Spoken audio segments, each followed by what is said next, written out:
All right. Now for the tricky part. Is the audio coming through? And you always got to trust that it does, but you just can never be entirely certain.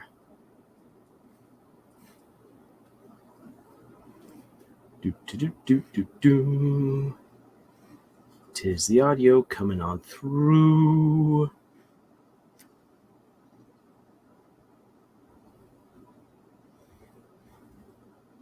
Boop.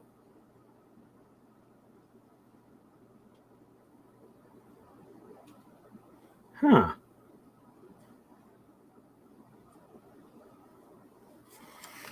I don't hear a single thing. That is not good. Okay, there we go. There's the audio. Okay, there we go. Alrighty. Well, good evening, everyone. Anthony Dixon, great to see you here. And I see TV account, Han Heaven, Roblox is down. Good to have you guys here. Hope that you're having a good evening, morning, day, wherever you be. And I also see that Roblox says that he's the first. Yes, you have made it. Huzzah. And welcome to September. No, we are not sleeping until September ends. That's not the way that we roll around here. Actually, I wonder if anyone else is kind of experiencing this as I am. There's been a lot of change in the seasons where I'm at. Even though it's still really hot, we've had a really hot summer, a very violent monsoon. I can feel the very, very strong changes. I was finishing up working in the garden, and I could just feel the temperature dropping. Welcome to the end of summer. Or if you're in the southern hemisphere, I guess it would be the end of your spring. Or not end of spring, what am I saying? The end of winter, because that should be the opposite of summer. Lars knows what he's talking about. TV accounts more like morning here, but man, it's getting dark here. Oh, very interesting. Honey Bun Express, hey, oh, yay, great to have you here, Honey Bun Express. Roblox, we got rain where I'm at. Hey, I'm glad that you're getting rain. At least someone is. As I said, after a violent monsoon, we got plenty of rain this year, which is great for us here in the desert. But now it's just dry. So whenever anyone else is getting rain, I'm glad that they're getting rain. So for tonight, to already start unrolling kind of the itinerary of things to talk about. Of course, we have our lesson, which is going to be the big thing of setup and payoff, and I am really looking forward to getting into that with you guys. And also, we've been having a lot of conversations over on our Discord about the ending of Murder Drones, which has prompted other conversations and requests to talk about the ending of stories. And I think that can actually be like a really great thing to go over here on this live stream, to at least maybe get a little bit of conversation going. And then maybe we can explore that further in other live streams, or to have a very specific dedicated video to the art and concept of ending your stories. So we'll do that. And if you've wanted to be a part of our writing community over on our Discord, then please give a shout out to us in the comments, and we will be conducting an interview. Do not worry, it will be relatively painless.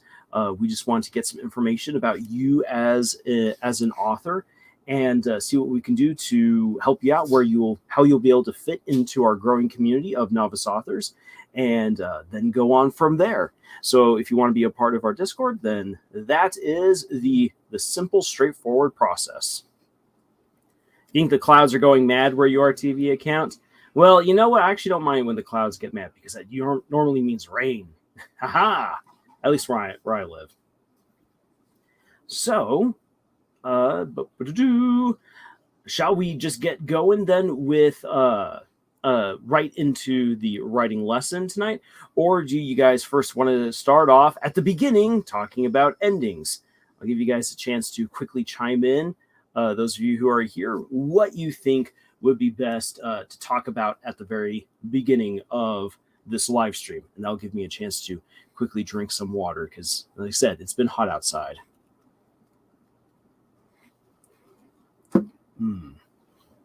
Good water. Stay hydrated. Like my character is right now here on the screen, being in all of that water, which I still have not yet finished Shadow of the Erdtree.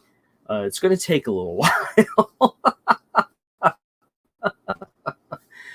Say,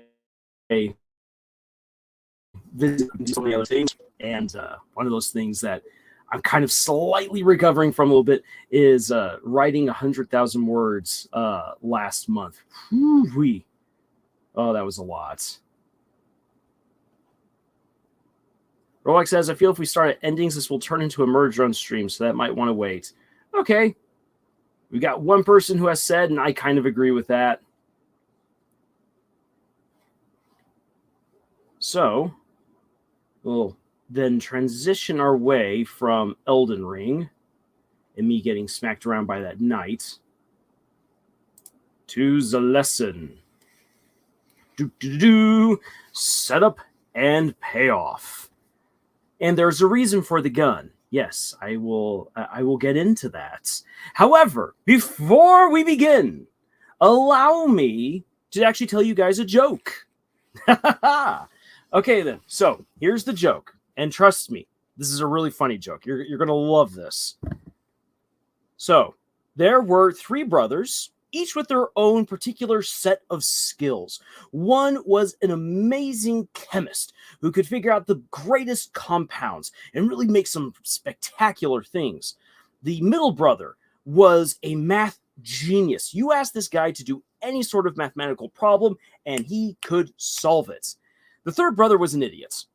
So these three brothers, with their particular skills of chemistry, of math, and idiocy, they went and they started a brick business. The first brother designed a brick that would be absolutely indestructible once hardened.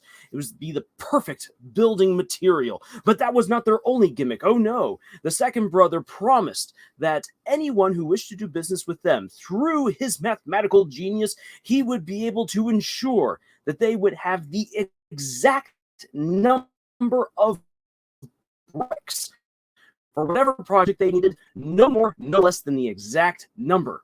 The idiot brother then carved the names of all three brothers onto each and every brick. So, thus was their fantastic business born, and they did incredibly well. But however, things went amiss when during one rather massive project, at the very end of the project, and the brothers were dusting off their shirts and saying, we've yet done another great job with our indestructible bricks and your amazing math, the idiot brother discovered that there was one brick left over.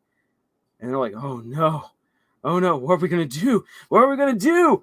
Ooh, and the middle brother's like, well, if anyone ever finds out that there was one brick left over, there goes one of our gimmicks, and we'll be in trouble. People won't believe in us anymore. We have to destroy the brick. You idiot, we can't destroy the brick. The brick is indestructible.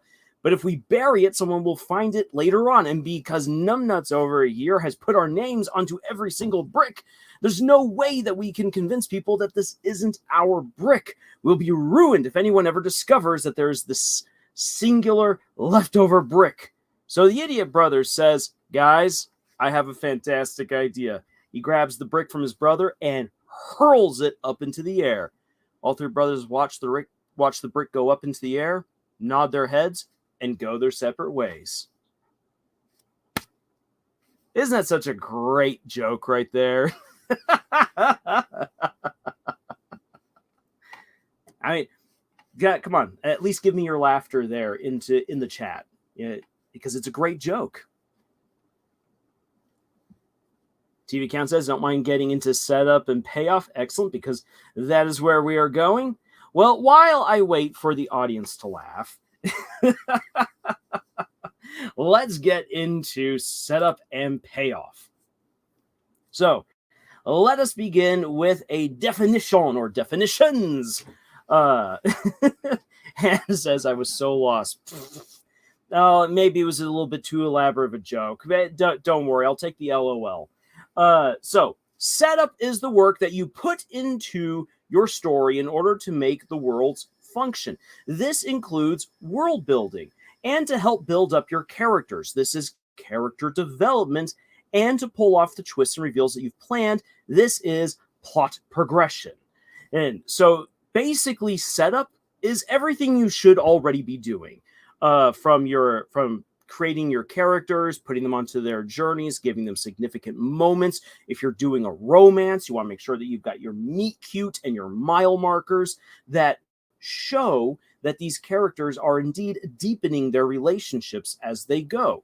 If you want to pull off this really neat twist of here's a new spell that was developed, you then need to put in the effort to show that this is how your magic system works, and these might be the people who are looking for new spells, but they haven't yet discovered a new one, or this is all of the effort that goes into making a new spell. Like, we know how to make a new spell, but it just takes so much work to do. You want to show all of that. That is your setup. Whatever it takes to get you to that big reveal, that big twist, the big kiss between your OTP, or to have your character finally become the hero that they were always meant to be. That is the work, the setup. The payoff is the proper execution of those cool ideas that you have, and for all of the work that you've put in. If you have done all of this work to build up the hero, if you've done all of this work to build up the big political intrigue between different kingdoms and factions, if you've done all of this work to build up this evil entity which is going to destroy the world if left unchallenged, you need to actually then pull the trigger and do something with that character, or with those political machinations, or with that evil monster. If you don't do it, then what was the point of all of that setup? It then feels unfulfilling. But there is, of course, also a way to pull off the payoff. Because if you just simply say, yay, monsters arrived, and everyone's screaming and running, now let's move on to the next thing, people are going to be like, wait, I've been waiting 10 chapters to see this monster that everyone's scared of, and I only get like 2 sentences? What's up with that? So you want to make sure that the payoff is the proper execution of the cool ideas and development that you have planned for your story. This is, again, the main protagonist becoming the hero that they're always meant to be, the villain pulling off their unexpected win, or the betrayal that rips out the reader's heart when they see it, or the new power or technology that changes everything. But here's the thing. It's not as simple as just writing it. Because if it was just as simple as saying, go forth and write, then we would never be in this particular, we'd never have to actually worry about this particular issue. Lars has just described episode 5 of Murder Drones. Episode 6 is the payoff to episode 5 of Murder Drones. But yes, I see the jive. I see where you're going with that.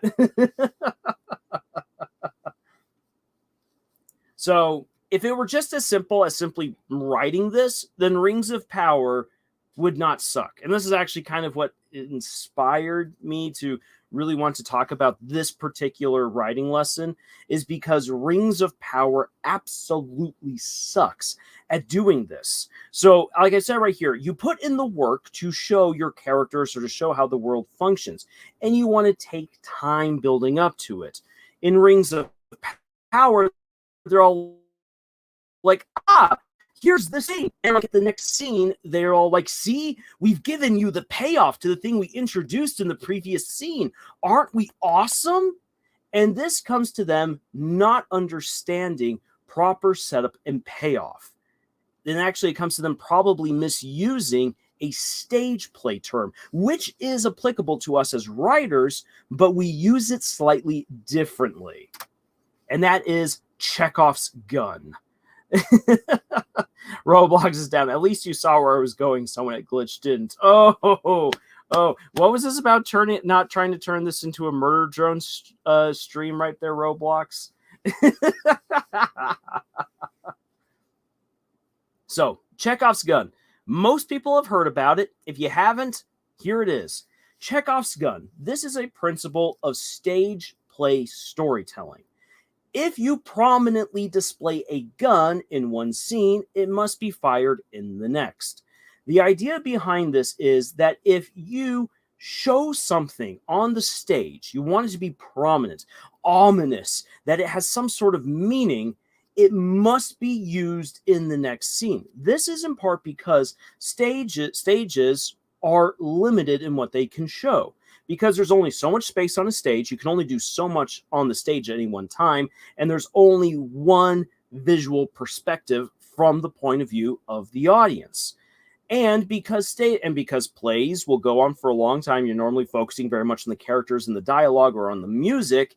If you introduce something prominently like a gun, rather than having that gun melt into the background of details on the stage, show it and then use it in the next scene, so that way the audience does not forget that there's a gun there.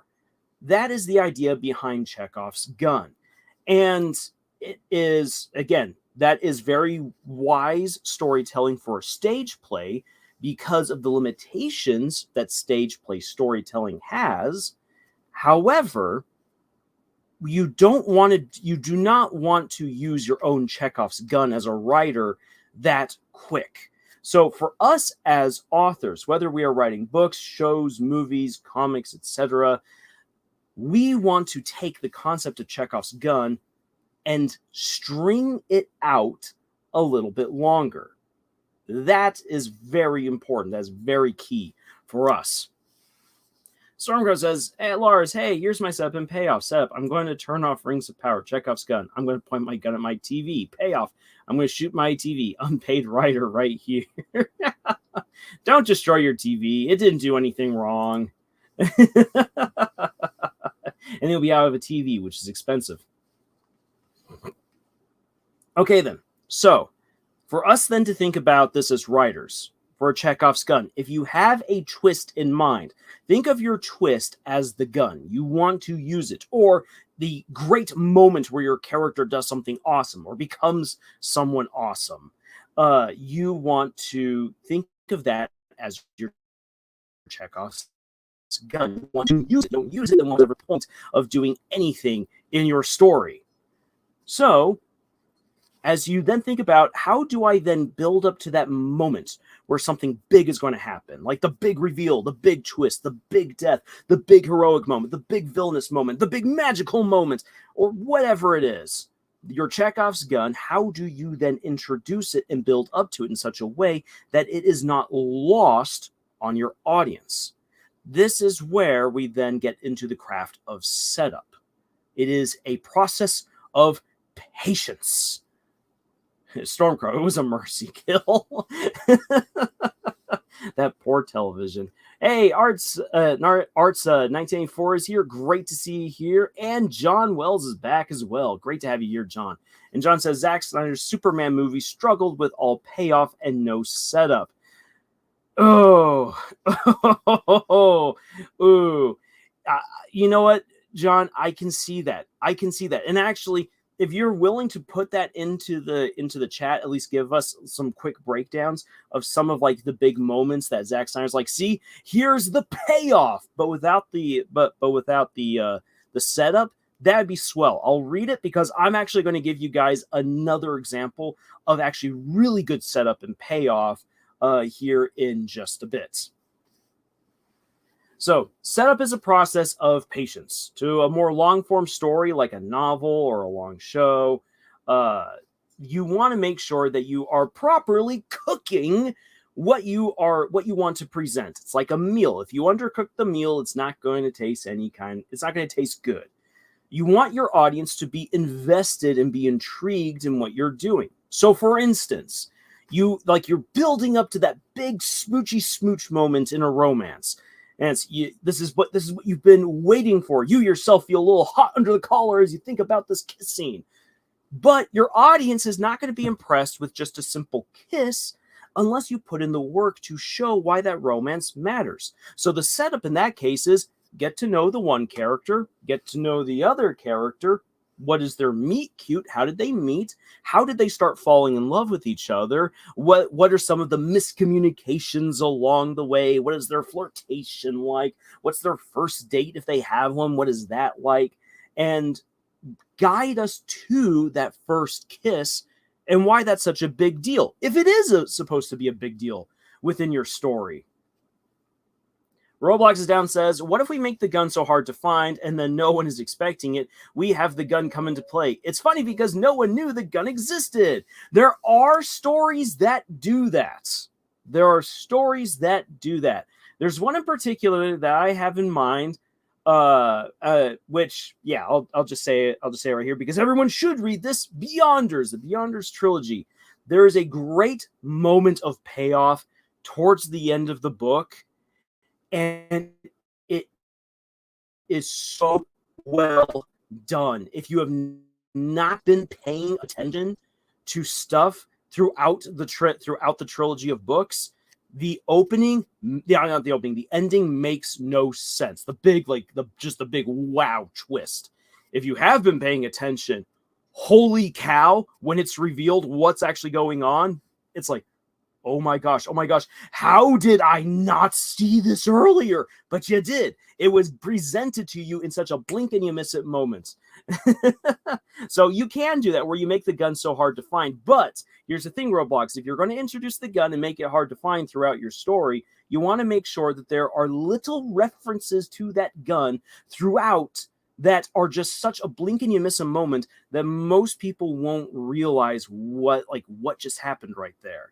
I think that actually a good example of this would be if you look at the Harry Potter saga, that you already get the hints to the Horcruxes thanks to Harry's invisibility cloak. But the invisibility cloak just seems to be like this fun little thing that Harry got from his dad. It binds him to his dad, which is great. That's great character development, and it comes in handy multiple times.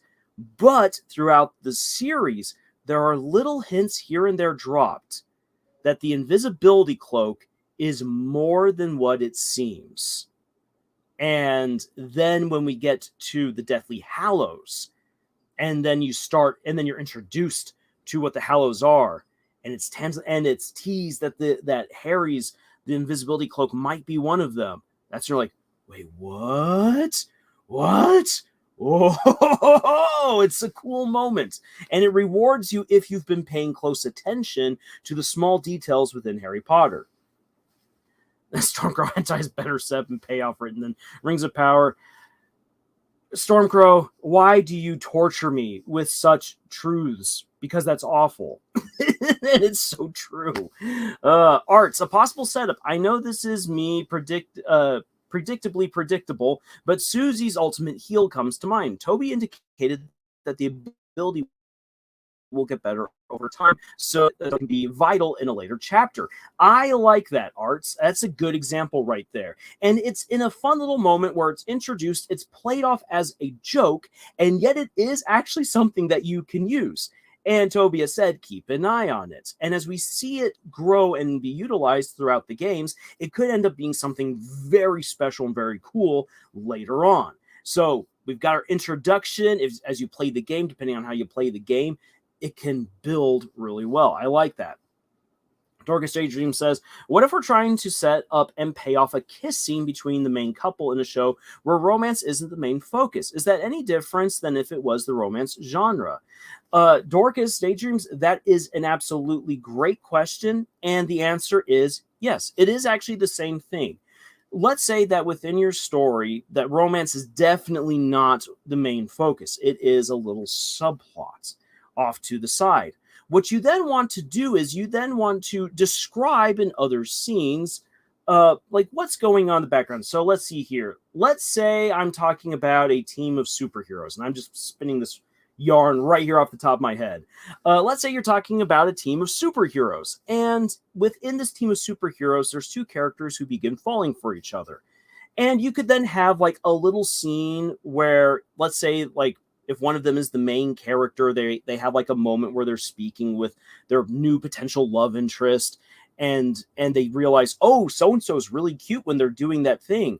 But they're like, oh, but that's so awkward to say. Hey, so and so, it was great when you saved those people yesterday. Oh my gosh, what am I saying? And then the other person has like a cute reaction to it. They feel awkward. They don't really want to focus on it. So we go back to later on the next chapter, the next scene. The superheroes are called out to like do something else, and they do something awesome, and they meet against one of the villains. Maybe it's a victory, maybe it's a defeat, who knows? But then a little bit later on, maybe like in the case of a defeat, that then the potential love interest then comes and comforts the hero and just says, hey, like, we all get our lumps. You can overcome this. And then the hero's like, thank you so much. I really need to hear that. You're someone special to me. Thank you so much. And then it's like, okay. And then you just have those little moments here and there that helps to solidify their particular relationship and to tease out a little bit of the flirting and a little bit of the wordplay and show us what they're actually feeling, not just based on their words, but based on their physical reactions. And then you can build that up to maybe one of them saying, hey, look, you know what? Like, it's we're going to go fight Dr. Doom, and we may die tomorrow. So, I've always really liked you. This is really stupid of me, but can I kiss you? I mean, that's kind of silly. Or it could be that in a lull between action, between missions, one character finally drums up enough courage to ask the other one out, and they go out on a date and they have a kiss.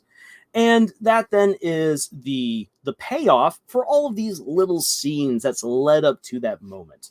That's how I would approach it if it were that I really wanted to have a special kiss between two characters, but romance is definitely not the main focus of my story. I would have these little moments here and there throughout the story that would be small mile markers to show my audience that these two characters are falling for each other, and then have the kiss, however I want the kiss to be.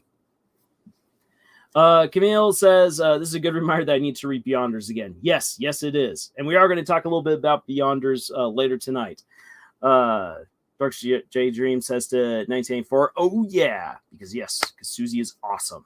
TV count, this reminds me of that twist in design. Oh, really?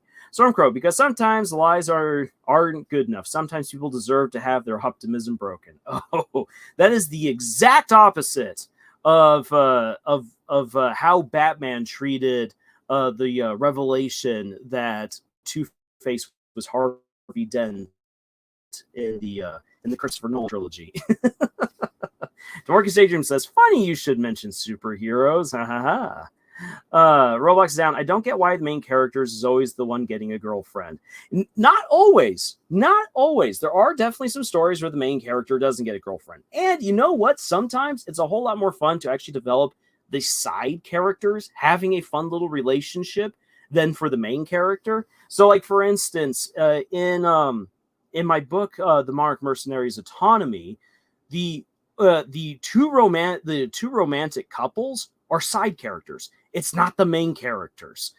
So for Captain Carsonius and for Miriam, who the way that I write it makes it sound as if these two characters are going to go from enemies to lovers, and no, they just go from enemies to friends, or maybe better described as antagonistic co-workers to then good friends. But there's no romance between them.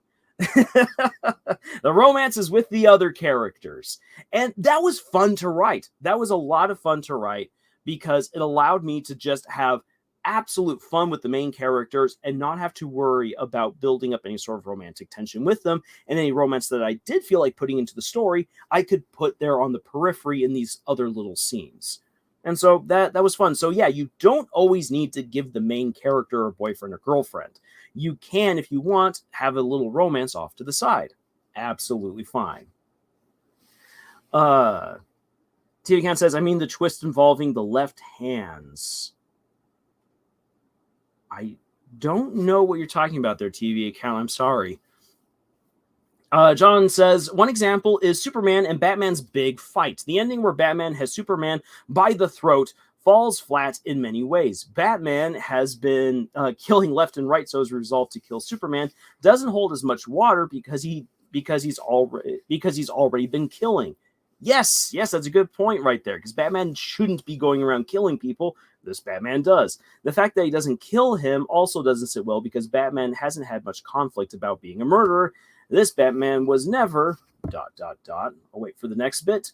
Art says, another point, Susie's interest in learning healing magic and being so excited to use it on Chris first as soon as they meet again goes back to your point on Susie's loyalty to her friends. It does show that she wants to protect Chris in any way possible because Chris is very precious to her now, even though she may not outright admit it. Amen. And that's a great moment of character development. It's a fun little bit of payoff for all of the build-up for Chris and Susie's friendship in the first chapter of Deltarune. TV Count says, sorry, it's one of Liam's earlier works in his old channel. Okay, I got you. Thank you so much for clearing that up, TV Count. Stormcrow says, how about a setup that has a long overdue payoff? Example, it's strongly suggested that Jamie will be the one to kill Cersei in A Song of Ice and Fire. Any other outcome that isn't even close to being satisfying? Yeah, say, and that is something that, honestly, with the way that A Song of Ice and Fire goes, like, I actually don't mind Cersei being killed at the very end. The problem is that George R. Martin goes out of his way within the story to save Cersei from every stupid thing that she does, whereas all his other characters always suffer. And that's really annoying, because he gives way too much plot armor to a character who doesn't deserve it, and it's not even realistic to the world that he writes. Ugh. Oh, I've got so many problems with the Song of Ice and Fire. Camille says, romance is not necessary, but it can be fun. The MC usually gets a love interest because they're just that. The main character in the story is usually through their POV. Exactly, which is why most romances go through the main characters, because they are the main point of view, and people invest mostly in them. And there are times where people are like, hey, why would you give the side character a love interest, but not the main character? Hey, it all comes down to how you write the main character. Again, you don't have to give the main character a love interest. And that's absolutely fine. I 100% support that, because that's something I've done myself. Art says to Dorcas, thanks. Sometimes I think I live and breathe Deltarune a little bit too much. No worries. We've all been there. At least anyone who's played the game. John says, as someone who has a no-kill rule, being Batman, and after sparing Clark, he goes out and kills a bunch of henchmen. The Martha scene could have worked if there was more internal conflict explored. Amen to that. The Martha scene between Batman and Superman and Batman v Superman was absolutely wasted. It could have been really good, but we needed to dive more into the lives of Batman and Superman, respectively. And the problem is that movie was just trying to do way too much. It was too big, too bloated, without the proper setup of even a previous movie. There should have been another movie before we had that face-off, at least. And yeah, there's so many problems, unfortunately, there. John, thank you so much for bringing up those examples right there of bad payoff without any of the good setup.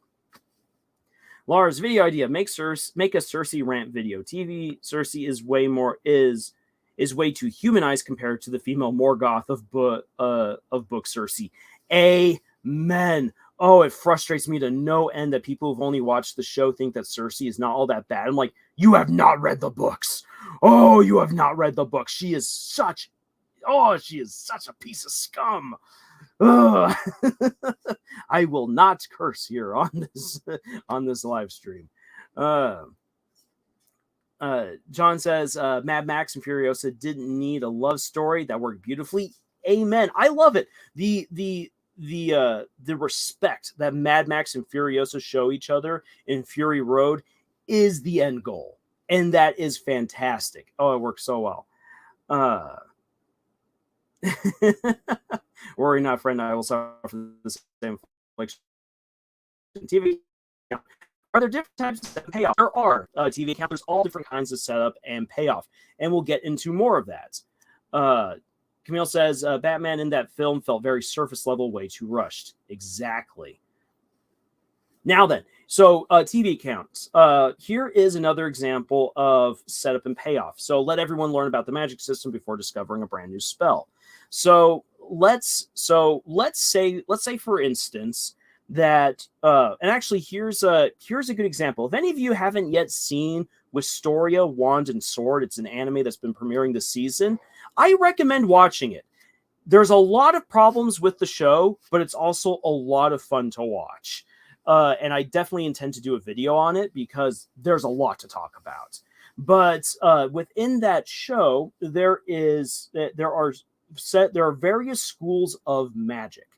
And that magic is determined by your intelligence and the innate spark of skill that is within you. So if you are someone with great skill but low intelligence, your magic sucks.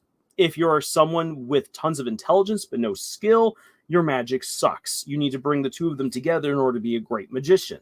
And the greater that someone's skill and intellect is, the more that they're able to see the connections between nature and energy and are able then to explore different possibilities of magic. So within that particular kind of a setting, so let's say that someone and this is actually one of the subplots within the show, that there's a wizard in training who really, really wants to be seen as one of the world's most popular, most influential wizards. And one of the best ways of doing that is to create an entirely new spell. Only wizards who have managed to discover a new spell are ever given the chance to be elevated to the highest level. So he needs to be able to invent a new spell. And if we want to do something different than what the anime does, what you would then want to show is this character like explaining in some way in one scene why they want to be one of the best wizards, whether it be for the prestige or for the money, or because it's a way of saving their family, or just simply because they think that they're super cool. Whatever it be, you need to have a scene to cement that. And then you need to show that character exploring their magic. And so like casting all the spells that they know how, and then be like, so now what if I did this? We then show some experimentation. So like, let's say they're trying to create a new fire spell. And so they're trying to, for instance, cast fire underwater. Woo, wouldn't that be really cool? But water just keeps on dousing my magic.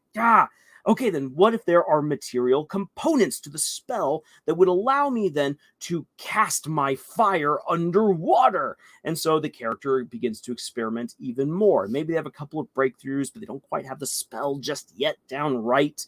And then in a moment where, let's say, they're out on the sea for whatever reason, and a massive sea monster comes and knocks their ship over, and their friends are about to get eaten, they finally put everything that they have into this one spell. In that moment where it's like it's do or die, and they finally use their magic, all of the components are in the right place, and then boom, they cast fire underwater and it hits the sea monster and drives it off.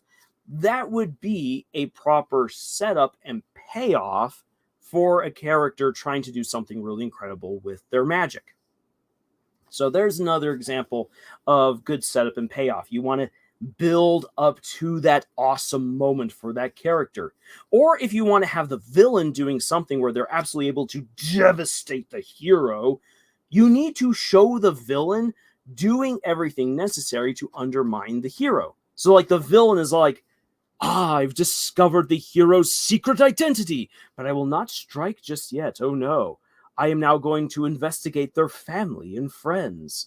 I will get to know their life. Now then, what is my arch nemesis' greatest weakness? That is very good. I now know their weaknesses. So knowing their family and the lives of their family and their greatest weakness, what is a way that I can bring it all together? And a great example of seeing a character do that, for instance, is in the movie The Incredibles. So Syndrome Syndrome has been hunting for various superheroes in order to get ready to kill Mr. Incredible. We have the scene where Mr. Incredible and Frozone go to rescue people from a burning apartment complex, and they save the day and everything, but they're being watched. And Mirage, who's watching them, realizes, oh, that's Mr. Incredible. So she sends the message on over to Syndrome and is like, this is the one that you actually want. And so then when Mr. Incredible is fired from his job, they then take the opportunity to offer him a big job if he will be a superhero in secret yet again. So he fights against this robot, beats the robot, and Syndrome is like, aha, okay then. So these are your strengths. This is where you are. And you're proud. You want to be a hero again. I'm going to play on your desire to be a hero, and I will have advanced my technology enough that the next time that you face off against evil robots, it will destroy you. And there you then have Mr. Incredible being beaten by the robot and by Syndrome halfway through the movie. It is a really great moment, and it's one that is slowly and in the background built up by the events of what's happening in Mr. Incredible's life. So that is another example right there. Let's see here. Stormcrow, I laugh like a serial killer every time I read her Walk of Shame. Yes. John says he prefers Robert Pattinson. And I agree with John and with Camille, and I know that that's a bit controversial in some circles. I thought that Robert Pattinson delivered a great young Bruce Wayne and Batman, and I would love to see him reprise the role. I think he could actually do really well with more material to work with, more Batman adventures. They did an excellent job of passing him off as a dark, brooding detective. I really, really like that. They did an excellent job with Robert Pattinson, and he did really well with the character. John says it drives me crazy that they set up a powerful evil villain that you just hate, and the victory is a quick defeat. Like no satisfying moment where the hero overcomes the villain based on their flaw. Yeah, and that's actually something that you love to see in a good superhero movie, is that the superheroes realize what the flaws of the villain are, and then are then able to utilize those flaws against the villain. So, like, for instance, with Syndrome, coming back to this right now in my head, while it seems like Syndrome is going to get away with Jack, even if he does drop Jack and he manages to get back up to a ship, rather than leaving, he begins to monologue, and he's wearing a cape. And so, and Mr. Incredible, using the car that he bought with Syndrome's own money, hurls it up at Syndrome, smashes into his plane, knocks because he's not leaving, he's monologuing, and then he gets sucked into the turbine by his own cape. Mwah! It is brilliance. Oh, look at that. Tywin Lannister setting up the Red Wedding, and the payoff is the greatest source of reaction videos ever. Yes, and I will say this, is that the Red Wedding is it's such a brutal moment. That is one of the moments that I will absolutely give to George R. R. Martin. He did a great job of setting up the brutality of the Red Wedding, why it happens. It makes good sense, as horrible as it is. And you can absolutely see how the Lannisters helped to set that up. It's just, it's so despicable. And as opposed to the show, in the book, Rob's wife is still alive with a child. So there's an interesting thing for any of the people who have been paying attention to Game of Thrones. It's one of those many little threads that George R. R. Martin just has floating in the wind, and no one knows what will ever happen with it. But that's still there, just like how the Blackfish is still alive, and I can't wait for him to come and kill Jaime. Even though, yes, in the show, Jaime dies with Cersei, I personally really want the Blackfish to be part of Jaime's downfall. In any case, Victor M, what are your thoughts on Speed Racer 2008 and the live-action movie Dragon Ball Evolution? Victor, I have actually not seen either. I have heard that Speed Racer 2008 is an excellent movie. A lot of the fans of the original Speed Racer that are in my personal life have all really enjoyed it. I've never gone and seen it myself. And for the Dragon Ball Evolution movie, I heard it was bad, and I wasn't very interested in seeing it. I've never been much of a fan of Dragon Ball. And I think that's also because I grew up in a house that didn't have cable.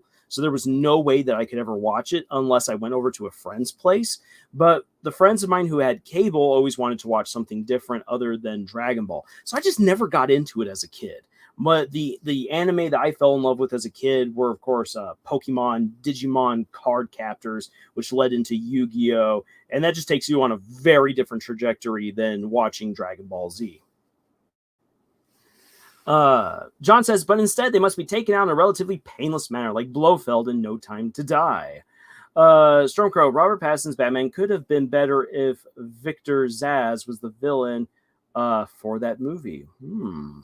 John says, Robert Pattinson was channeling his inner Kurt Cobain. Unfortunately, John, I am not well enough versed to... I've probably seen Kurt Cobain, but I do not... I'm not able to immediately make a connection. So unfortunately, that reference is lost on me. Stormfront, hey now, Jamie deserves to kill Cersei and move in with Brienne. No, he does not, because Brienne deserves so much better. I'm Omega. Hey guys, great to have you here. I'm Omega. Pokemon was mentioned. Say what? Yeah, and and here's here's another instance of setup and payoff. Ash's relationship with Charmander, rescuing Charmander, becoming good friends with him, and it's so beautiful. The episode where he saves Charmander is one of the most heartfelt in the first season, aside from Butterfree. Like when Ash lets Butterfree go, which makes a grown man cry, let me tell you. Kurt Cobain was an emo Johnny Cash. Okay, got it. In any case, so Ash saves Charmander.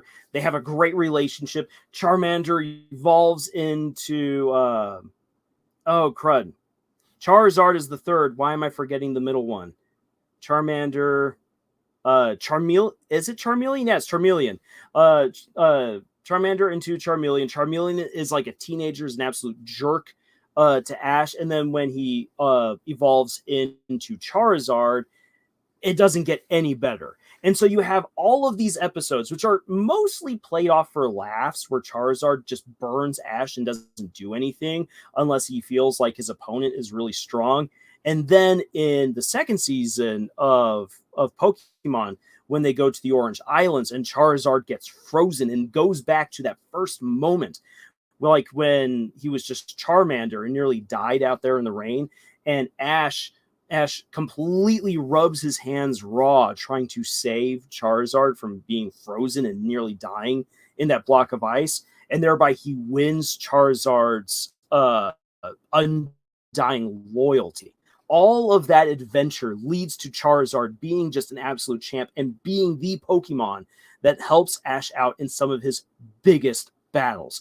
And you would not get that catharsis with Charizard or appreciate his great strength without all of that journey, which is really rough to go through, but it's worth it. Let's see here. Okay. There's the connection. I knew it. I knew I'd heard of Kurt Cobain, lead singer of Nirvana. Okay, got it. Yeah, Stormcrow sums him up perfectly. Got it. Victor M says, what are your thoughts on Battleship 2012? That was a funny movie. When I saw that with my dad, we had a good laugh. Teenage Mutant Ninja Turtles Out of the Shadows and Transformers Revenge of the Fallen. Revenge of the Fallen was a messy movie. I liked it in the moment and I couldn't stand it afterwards. It's just too much. I feel like Transformers doesn't work in movie format. It works better as a show. I'm really interested in seeing what they do with the upcoming animated Transformers movie, because maybe since it's a more of an original story, maybe it will do slightly better. But one of the big problems with most Transformer movies is that they're always trying to do too much rather than just telling one good concrete story. The first Transformers movie did well until the end because it was just telling one concrete, very focused story.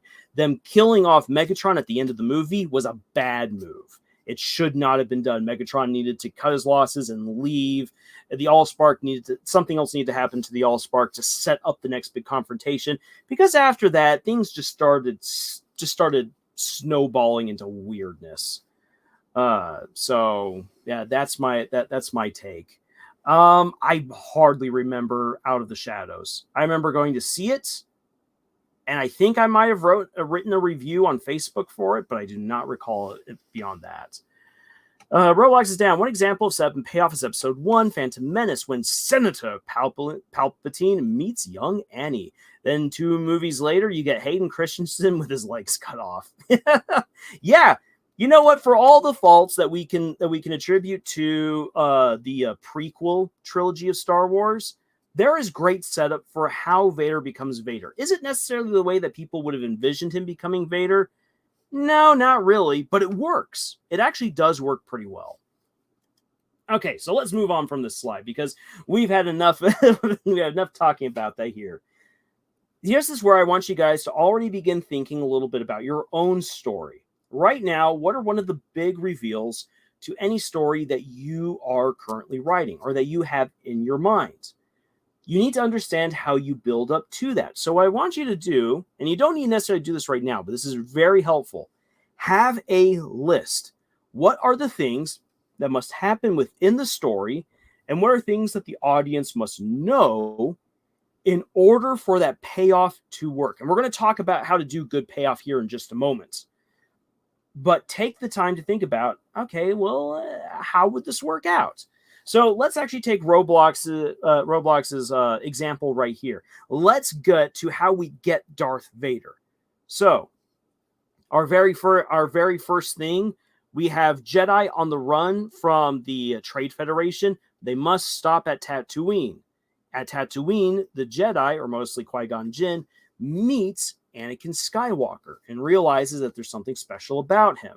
He acquires Anakin Skywalker. He saves him from slavery. And of course, you can break this down even more into, and then there's the pod racing. There's the midichlorian count scene, which is stupid. In any case, moving on from that, Anakin is then brought to Coruscant where he is denied the chance to become a Jedi. Boom! We already get our first major hint that something dark can now happen to Anakin based on his reaction and based on what Yoda and Mace Windu say.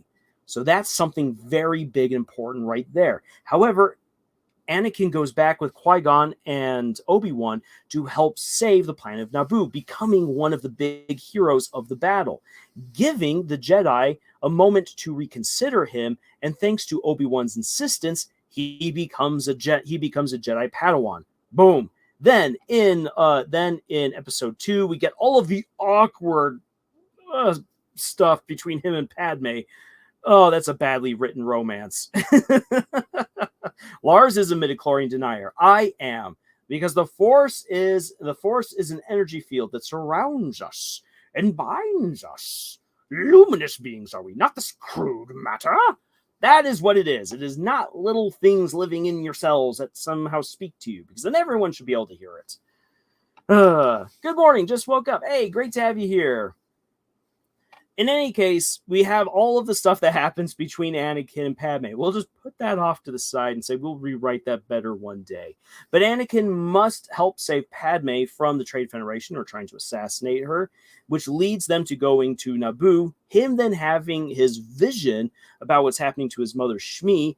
He goes to Tatooine, kills the Tusken Raiders, which is him giving into the darkness. And we see him giving in. We now know that this hero is very capable of turning dark, and all it takes is just for one more thing to push him over, another loved one to die. Then we have the beginning of the Clone War. We have him and Padme getting married. We then have all the events of the Clone War, him coming back. The war is about to end, and then Palpatine begins playing on his pride. And so all of these steps lead you to realizing that this kid who is made out to be the chosen one, the hero, you can see now how he would fall. And so that would be your list. How, like, if I want to have the big reveal be that the hero is actually the villain, what do I need to do to show that this character is a hero? What do I do to make them become a hero? And then what other things do I need to do to make them then become a villain? That would be the things that you put into your list. So for you as a writer, that's what I would really want you to do, if you are planning this big reveal, this big twist, or this big character moment, the big payoff, have an idea of how you want to get there. Now then, you don't have to be stuck to that list. Things will change as you write.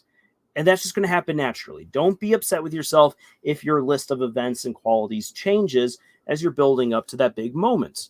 Because certain things will be revealed to be not quite so smart. You'll realize that other things could be done better, or you'll have this great idea that will make it even more clear. And so you will begin incorporating that. That's absolutely fine. Go on ahead and do that. But having that list helps you to create a roadmap for where you want to go. Victor asks, what are your thoughts on Cowboys and Aliens? It was a fun concept. I enjoyed the movie, and I understand why it bombed, because it was a concept that was not well enough executed. It needed a little bit more. Also, giving your character amnesia throughout wasn't smart either. Avengers: Age of Ultron, was a fun movie. I enjoyed it. District 9, I actually haven't seen District 9. And Suicide Squad. I'm not a Suicide Squad fan. I never have been. I've actually seen plenty of Suicide Squad. Of all of its many different iterations, it has never once appealed to me. I do like the idea of villains being brought together to like do something heroic or do something good. I actually really like that concept. Just for whatever reason, the Suicide Squad is just itself has never really jived with me. But because it is an idea that I like, that's actually something that I incorporated to make into a fanfic. I did a crossover fanfic where I brought together villains from various stories and then had them go on an adventure with a specific mission to do something good and then see where that goes. Can you give an example of the list using murder drones, kind of like Sinessa? Okay, then, so let's lead up then to the reveal that Tessa is actually dead. So we have already in episode 2 of Murder Drones, we open up with N's flashback, where we see him in the manor. You have the meet cute between him and V, and it's all precious and everything, which then lends really sad context to his crush on her in the previous episode.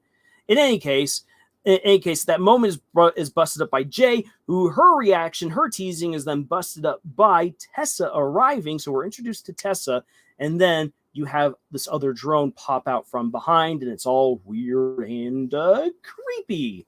In episode 4 of Murder, so then at the end of episode 3, we then have the introduction of Tessa and Jay back onto Copper 9 when they arrive on the planet. Episode 4 gave us a shot of Tessa and of the disembodied hand there in the upper part of the Cabin Fever labs, leading us to realize that something really creepy is going on here. Then, of course, episode 5 gives us the backstory into who Tessa is, into who Sin is, how Sin was at the bottom of the giant corpse pile and invited Absolute Solver unwittingly into herself and then became possessed. And ever since then has been puppeted by this monstrosity. This monstrosity who, as we pay a little bit more attention, you realize that it has a very perverse attachment to the other drones and to Tessa as well. And so after the Gala massacre, we do know later on that she did go and kill J, N, and V, and later on she also killed Tessa, wore Tessa's corpse because she promised that she would never discard Tessa, unlike how the humans had treated the drones. So really messed up right there, and that she enjoyed the company of the other drones so much that she turned them into her little warriors and has always kept them around for each planet that she's gone and destroyed. Yikes. So you have that, which, I mean, that is something that's mostly revealed later on. But as far as like leading up to Sinessa, that's important to understand the connection between Tessa and Sin, how Sin promised that she would never discard Tessa. And then in episode 6, we then get the reveal that Earth is destroyed. That was a real gut punch. And that made the absence of other humans very interesting, because that was some neat setup. You didn't realize it was getting set up. It was a setup based on the lack of human interaction there. And so you're like, oh, that's why there haven't been any other humans other than Tessa, because Earth is destroyed. Wait, what? And that's when most people began to realize that Tessa might actually be dead. I didn't want to believe it. I didn't think it was going to happen because I love Tessa too much as a character. And then of course you then have the events of episode 7, and which then lead to the reveal of Sinessa. So that right there, I mean, there's so many different little pieces that go into that. Of course, like one of the ones that's funny but super ominous is how Tessa says that she can access the computers because she's a human, and then she gets the access denied. Paper right there is like, oh, okay, so yeah, maybe she's not actually Tessa. Little moments like that help to set it up. So, and then of course the really creepy way that Doll is killed, where you actually get to see Sinessa for a brief moment, but you have no idea what's going on because you just saw Tessa, and what you then see when you see Sinessa, that is something entirely different right there. So you're like, what the heck? What just happened? And then you see Tessa again, and it's not until her head gets cut off and she then puts it on and then starts taking off everything, and that you then see the corpse walking and stalking. It's so great. John says, I'm working on a small town horror thriller about a town that turns on each other while their fear and paranoia escalate. Payoff and setup is not as easy as it sounds. LOL. Absolutely not. John, I'm guessing that you're basically taking the idea from the Twilight Zone, where the people all begin to freak out and turn on each other, though I guarantee you're going in a very different direction than that. But yes, the setup for making a small town turn on each other, you have to be able to show the relationships within the town of the people who like each other and don't like each other. What could set them off? Introduce that little thing that begins turning into a big thing, the monster, the horror, or the mystery, and then show how their fear and their paranoia and their dislike of each other turns these people against each other, where once they were just neighbors, maybe not the best of neighbors, but neighbors nonetheless, turn on each other, and then everything starts going to hell in a handbasket. Yeah, horror stories are all about good setup. If you don't have the setup for a horror story, if you just jump straight to the monster, it's not any good. Many horror stories cannot survive going on that kind of a pace. Now then, let's get to Beyonders. I said we do so. It's been nearly an hour since then. We are finally here. Huzzah! So, Beyonders has a moment of great setup and payoff. There's actually quite a few. And I need to take a quick drink. There we go. So, there is a great moment in the first book of setup and payoff for a fun, jokey scene that has huge implications for later on in the trilogy. Like, it's a moment.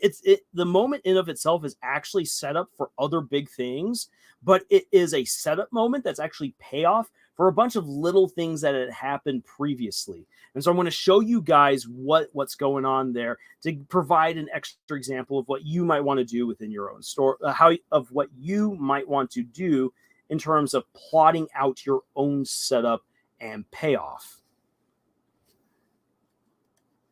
And there's a reason why I have the Battle of Wits from The Princess Bride right here, because Brandon Mole, being a guy who loves The Princess Bride, absolutely has a battle of wits in his book, which is the scene that we're going to have a look at here in just a sec. So, I mean, Sinessa's still cute, like she is a heretical false idol that would poison your mind. Yes, she is. I'm Omega. I never expected the series to come up. John says, the idea is that there's a killer that is targeting couples, and the detective is trying to figure out their identity. The killer causes everyone to point fingers at each other. Oh, I like that. So it's a murder mystery horror thriller. I like that. Roblox is down. How Tessa died. Sin, I will not discard you. Tessa, when you say what does that imply? Sin, excuse me.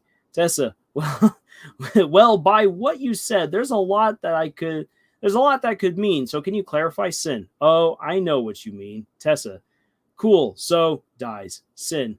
Good idea, Tessa. I always liked your look.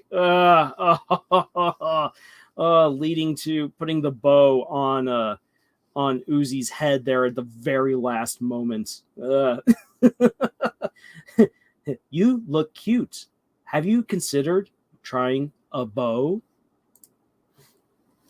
Okay, then. So, a battle of wits. How does Brandon Mull, in the first Beyonders book, A World Without Heroes, set up a fantastic scene, which is his own battle of wits? Well, here are the things that need to happen in order to get to this cool moment. First of all, our main character for the first book, Jason, he needs to get to the magical world of Lyrian and discover that he must compile a magical word that will destroy the evil wizard emperor Maldor. The blind king Galaran makes Jason a low-ranking nobleman. That's important. One of the places where he can get part of the word is in the private vault that the king and high chancellor of Trenzy Court use for special private meetings. There on the wall is part of the magic word that once it's compiled will allow him to kill Maldor once he says the word to him. So he needs to get into that private vault. The only way he can get that is that he must challenge the Chancellor of Trenzy Court to a battle of wits, and if he can beat him, he will become the Chancellor of Trenzy Court, and he can then go into that vault. So he then needs to come up with these questions that will allow him to beat the Chancellor. If he loses, he will lose his low-ranking noble estate, and he doesn't really care too much about that because whatever, he's a boy from our world. He doesn't want to be a nobleman. He just wants to get home, and the only way to get home is to kill the evil emperor. So, in order to beat the Chancellor, one of his friends, Rachel, sneaks to him a letter with 2 questions that will allow him to trick the Chancellor into giving him part of the word. And then, of course, Jason must now win with a hilariously simple question. So there is the build-up to this moment. Now then, before we dive into the moment itself from the book, let's talk about payoff. We've talked a whole bunch about setup. Now let's start talking about payoff. How do you make payoff work? Because it's not as simple as just writing that the cool thing happened. Because again, sometimes, and this happens actually quite a bit for a lot of authors, they have this cool moment in their head, and then they either over-explain it, which is usually what happens, or they don't explain it enough. You don't have enough time with that really cool reveal. And so as a result, you're like, wow, I spent like the last 3 books reading to get to 1 paragraph? Really? Wow. Thanks, author. Thank you. So first of all, the payoff must adhere to everything you've previously set up and established. If your payoff is not tied to that, your audience will feel confused. People don't like it when something comes out of left field for no good reason. You can still have that reveal come out of left field, but it needs to make sense with everything that you've set up. So the payoff must adhere, once again, to everything you've set up and established. Vivek is here. Hey, great to have you here. Pardon for my tardiness. How are you doing today? I'm doing great, and I hope that you're doing well too. Thanks for making it. So second, to writing good payoff, you need to write in the tone, meaning the emotion, that you want the audience to feel. So like, let's say you have this moment where it's supposed to be an absolute victory. The hero just has this hooray moment as they beat the villain, they've saved the day. You want to then describe that in good, happy ways. Of like how like maybe the sun is shining, or the people are cheering and clapping, or the great weight of responsibility and of dread falls off of the hero's shoulders as the villain lies beaten up and knocked out at their feet. That would be the way that you describe it. That's the way that you pass off as something happy. If you want the audience to feel happy, and you then describe how the sky was dark, it was raining, Captain America had beaten the Red Skull, blood on his fists, and he thought to himself, this was a good day, and stomps on off, and you're like, feel happy! people are not going to feel happy because what you just described right there doesn't feel happy. That just feels more like it's grim. He's won, and I feel relieved. Yes, it is a good day, but I'm not necessarily feeling happy. And so if you as the author are like, hey, why aren't you like jumping out of your seat screaming with joy that the Red Skull got beaten, you have to write it in such a way that the audience feels that way. You have to help give them that emotion, guide them to it in your payoff. If you want them to feel sad or feel betrayed, for instance, like if you want your audience to feel betrayed by a character, you need to make sure that your audience loves that character and then have them be betrayed by said character in a moment where they're just like, no, please. Like where they're just, oh man, they just love the idea of Jimmy and Daphne getting together. We spent the whole book with Jimmy and Daphne, and it's now Daphne is going to go on a fun, steamy vacation with Jimmy, and then lo and behold, when she opens the door, Jimmy's cheating on her with her best friend. Say what? Jimmy, you horrible man. And if you describe that as like, and then she opened the door. Oh, wow, Jiminy Cricket. There's Veronica. Oh, wow, that's so sad. And Daphne left the house crying. Like, when you describe it that way, like, let's even take out the tone of voice I was using. It just doesn't convey the betrayal quite as much as getting into the details. Describing the horror that Daphne feels at being betrayed by the guy that she loves with her best friend. That's a big no-no right there. And even giving us some of the gritty details of what Jimmy and Veronica are doing, just to put in the dagger and twist it a little bit. If you don't do that, the betrayal doesn't feel quite as heavy as it ought to be. Sure, you've done the setup, but the payoff needs to be enough to deliver on the feelings that the audience should be feeling. Let's see here. Meg says, great to hear, Mr. Lars. I'm doing awesome as well. Thank you for asking, and good luck with today's lesson stream. Thank you. Have you watched The Last Guess? It is a Roblox movie. I have not watched The Last Guess. Last Guest, not guess, guest. Thanks for the recommendation. John says 24. I love that show. But it would struggle with payoff. A lot of villains would be set up as dire threats, but they would be killed off in such anticlimactic ways, usually by side characters. Yes, and that is really annoying.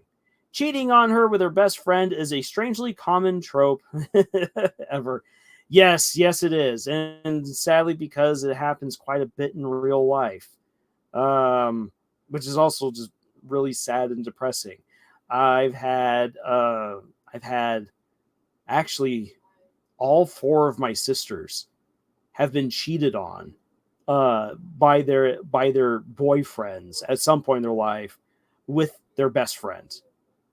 And so the fact that it's like when that particular trope, it's like it's effective because it's happened quite a bit, and it really, really sucks for the person who gets caught up in that. So, yay. You just made me feel single. Congrats. I feel single. Yay. And vice versa. Yes. TV count, you have 4 sisters? Indeed, I do. I've got 4 incredible sisters. Take another drink of water.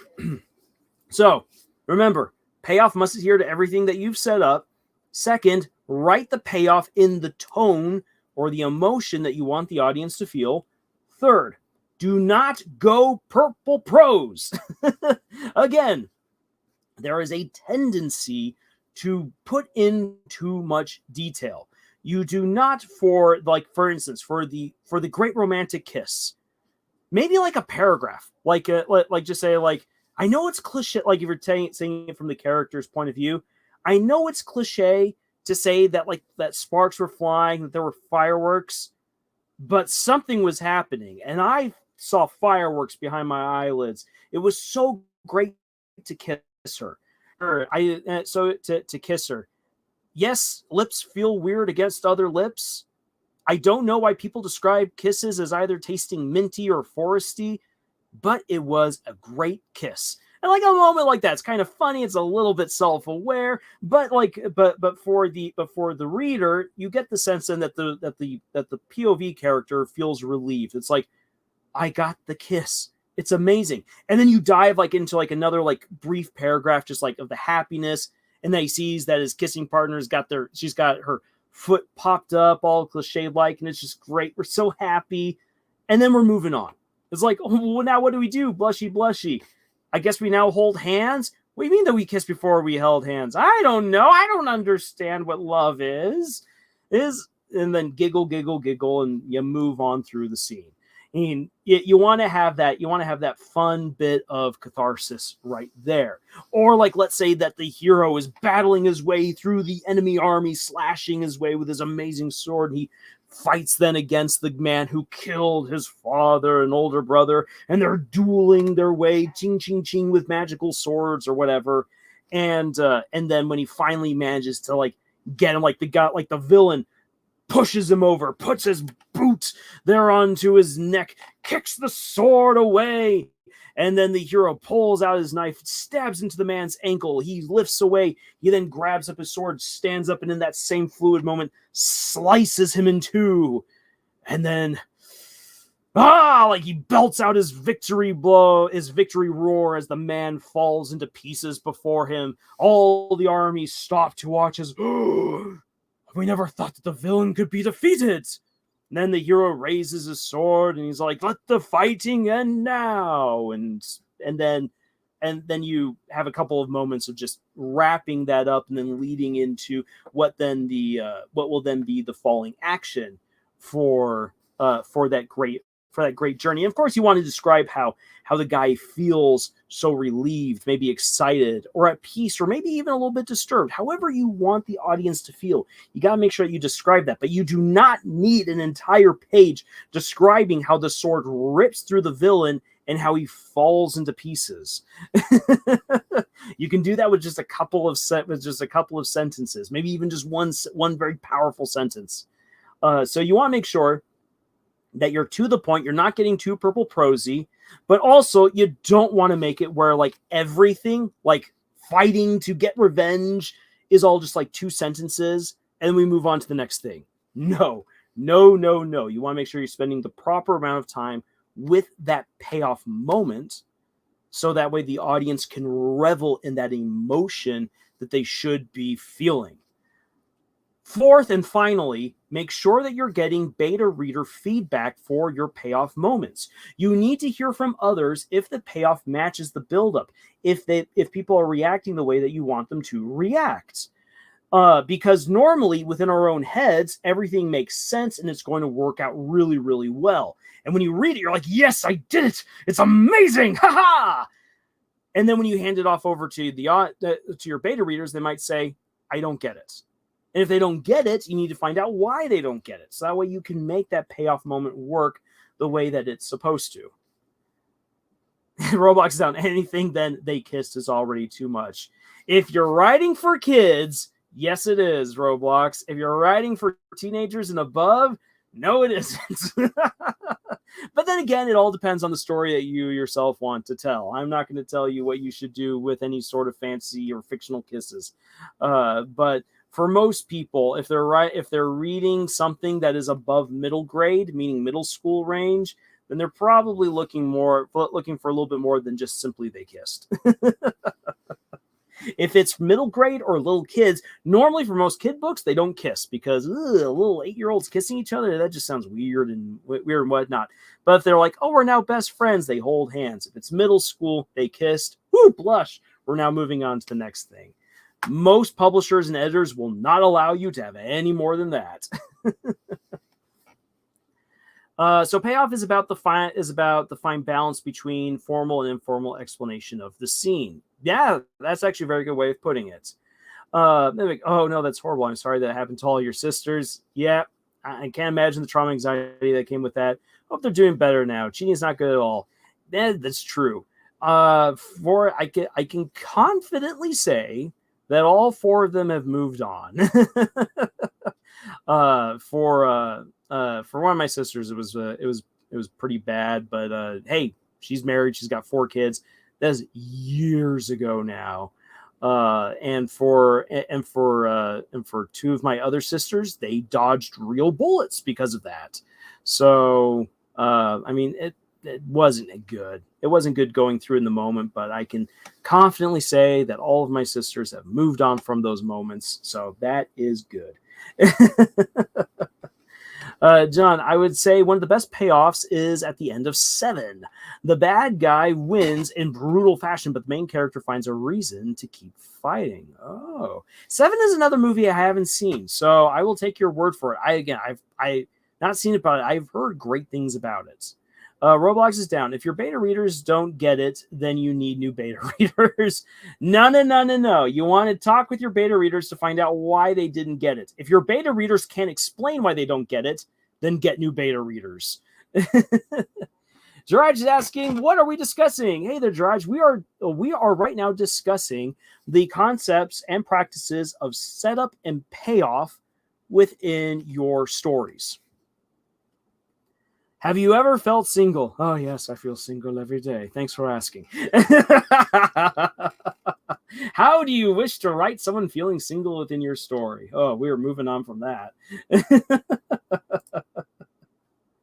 Okay, now then. So let's read. I actually... Wait, whose sisters are we talking about? My sisters. They'd probably not be happy if they knew that I was revealing their dark secrets. Not really all that dark. Again, they've moved on from that. Now then, so as far as Let's Read goes, because I was so busy leading up right up to the moment of the stream, I actually don't have the book right here with me. So I will describe I will describe what the scene is like. When the payoff moment for all of this build up to the battle of wits. Mimic says the characters, they kiss. Kids, ew, cooties. And thinking of The Princess Bride, are they going to kiss again? Is this a kissing book? Someday you might not mind too much. So within this moment for Beyonders, so here we got our main character right down there at the very bottom. We've got Jason who's challenging the Chancellor of Transi Court. His very first question: what is your father's name? The Chancellor hates his father. His father's this really crazy cool character who actually had his legs cut off because of his son. So yeah, there's bad blood there. And so he has to admit publicly who his father is. His father is the man whose legs he had cut off.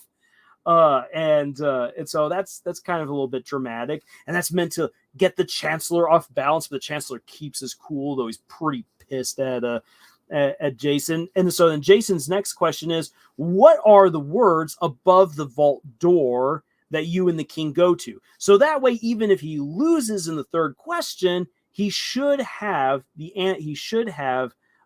word that he needs to help compile the magic word to kill Maldor. So the Chancellor gives him the word, or at least gives him everything that's written there. And what he needs is the word rim. So he's like, okay, I got rim. All right, I got one piece of the word. Okay, so he's like, now then, I got to ask a third question. What am I going to do? And the Chancellor's like, I'm ready to beat you and take over the title and your lands, little boy. And so this kid, he's only 12 years old. Like, actually, no, he's 13. I got that wrong. He's 13 years old. So a 13-year-old kid isn't necessarily going to have any sort of smarts to really defeat an adult. However, he does have a fun little question. And what he asks, and I'll actually pose this to you guys. Let's see if you have the answer. You either have the answer because you read the book or because you actually know the answer. What is the longest monosyllabic word you can think of? Now I'm going to put that here into the chat. What is the longest monosyllabic word you can think of? And what that means is that the word has only one syllable to it, like him, her, it, they. So what's the longest monosyllabic word you can think of? Give you guys a moment if you want to try to answer the question that Jason poses to the Chancellor. Is this the question that will destroy him, or is this the question that will win him the Chancellorship?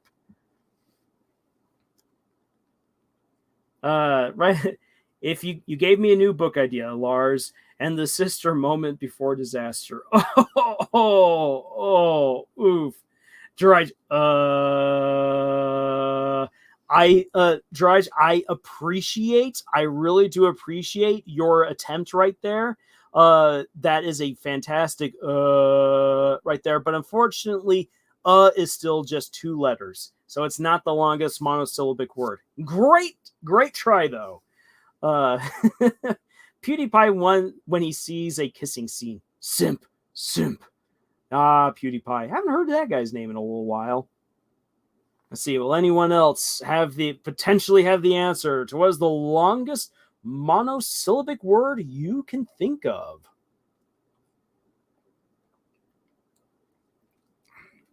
Trust. Trust is a good word. The longest monosyllabic word I can think of at the moment is crunch. D's nuts. Yep, there we go. Schmaltzt. Ooh, now there's an interesting one. Schmaltzt. Is it schmaltzt or is it schmaltzt? I would go with schmaltz being a monosyllabic word right there, Mimic. That's a pretty good guess right there. So schmaltzt. So let's hear crunch. Crunch has 6 letters. That's pretty good. D's for schmaltzt has SCHMALTZED. So that's pretty good right there. That's a pretty good long one. Kaboom! Again, actual kaboom. Well, that's a great one right there, and I do love the long oh. That only unfortunately would be KABOOM. Strengthened. Strengthened is a great word, but that's actually has 2 syllables. Actually, no, 3. Strength and ed. So strength and actually, never mind. Strengthened. Actually, yeah, that's still 3. So strengthened is 3 syllables right there. Awesomeness is unfortunately multiple. Strengthened. So that's the problem. So strengthened, that's the way. So people might say strengthened, but it's still 2 syllables. However, you are on the right. You guys are on the right track right there. The word, so I'm Omega says strength is that you're thinking along the right lines. The answer is strengths. So in the scene, the Chancellor, he thinks about it and he finally says, what a simple little riddle. The answer is thoughts.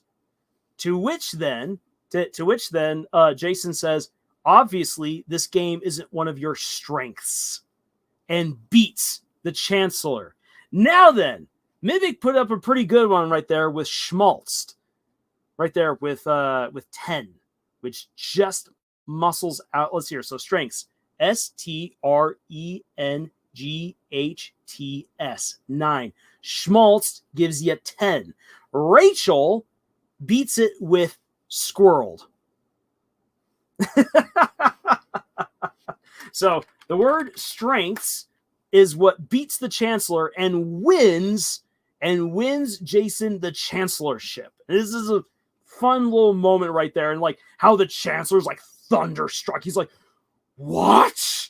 And he starts like just spitting and raging, and then the regent comes and like takes away his clothes, not all of his clothes, but takes off like his cool golden chains and everything, and then gives them on over to Jason. He's like, hey Jason, you've won. Haha, you're now the new Chancellor. And then later on, Rachel's like, squirreled.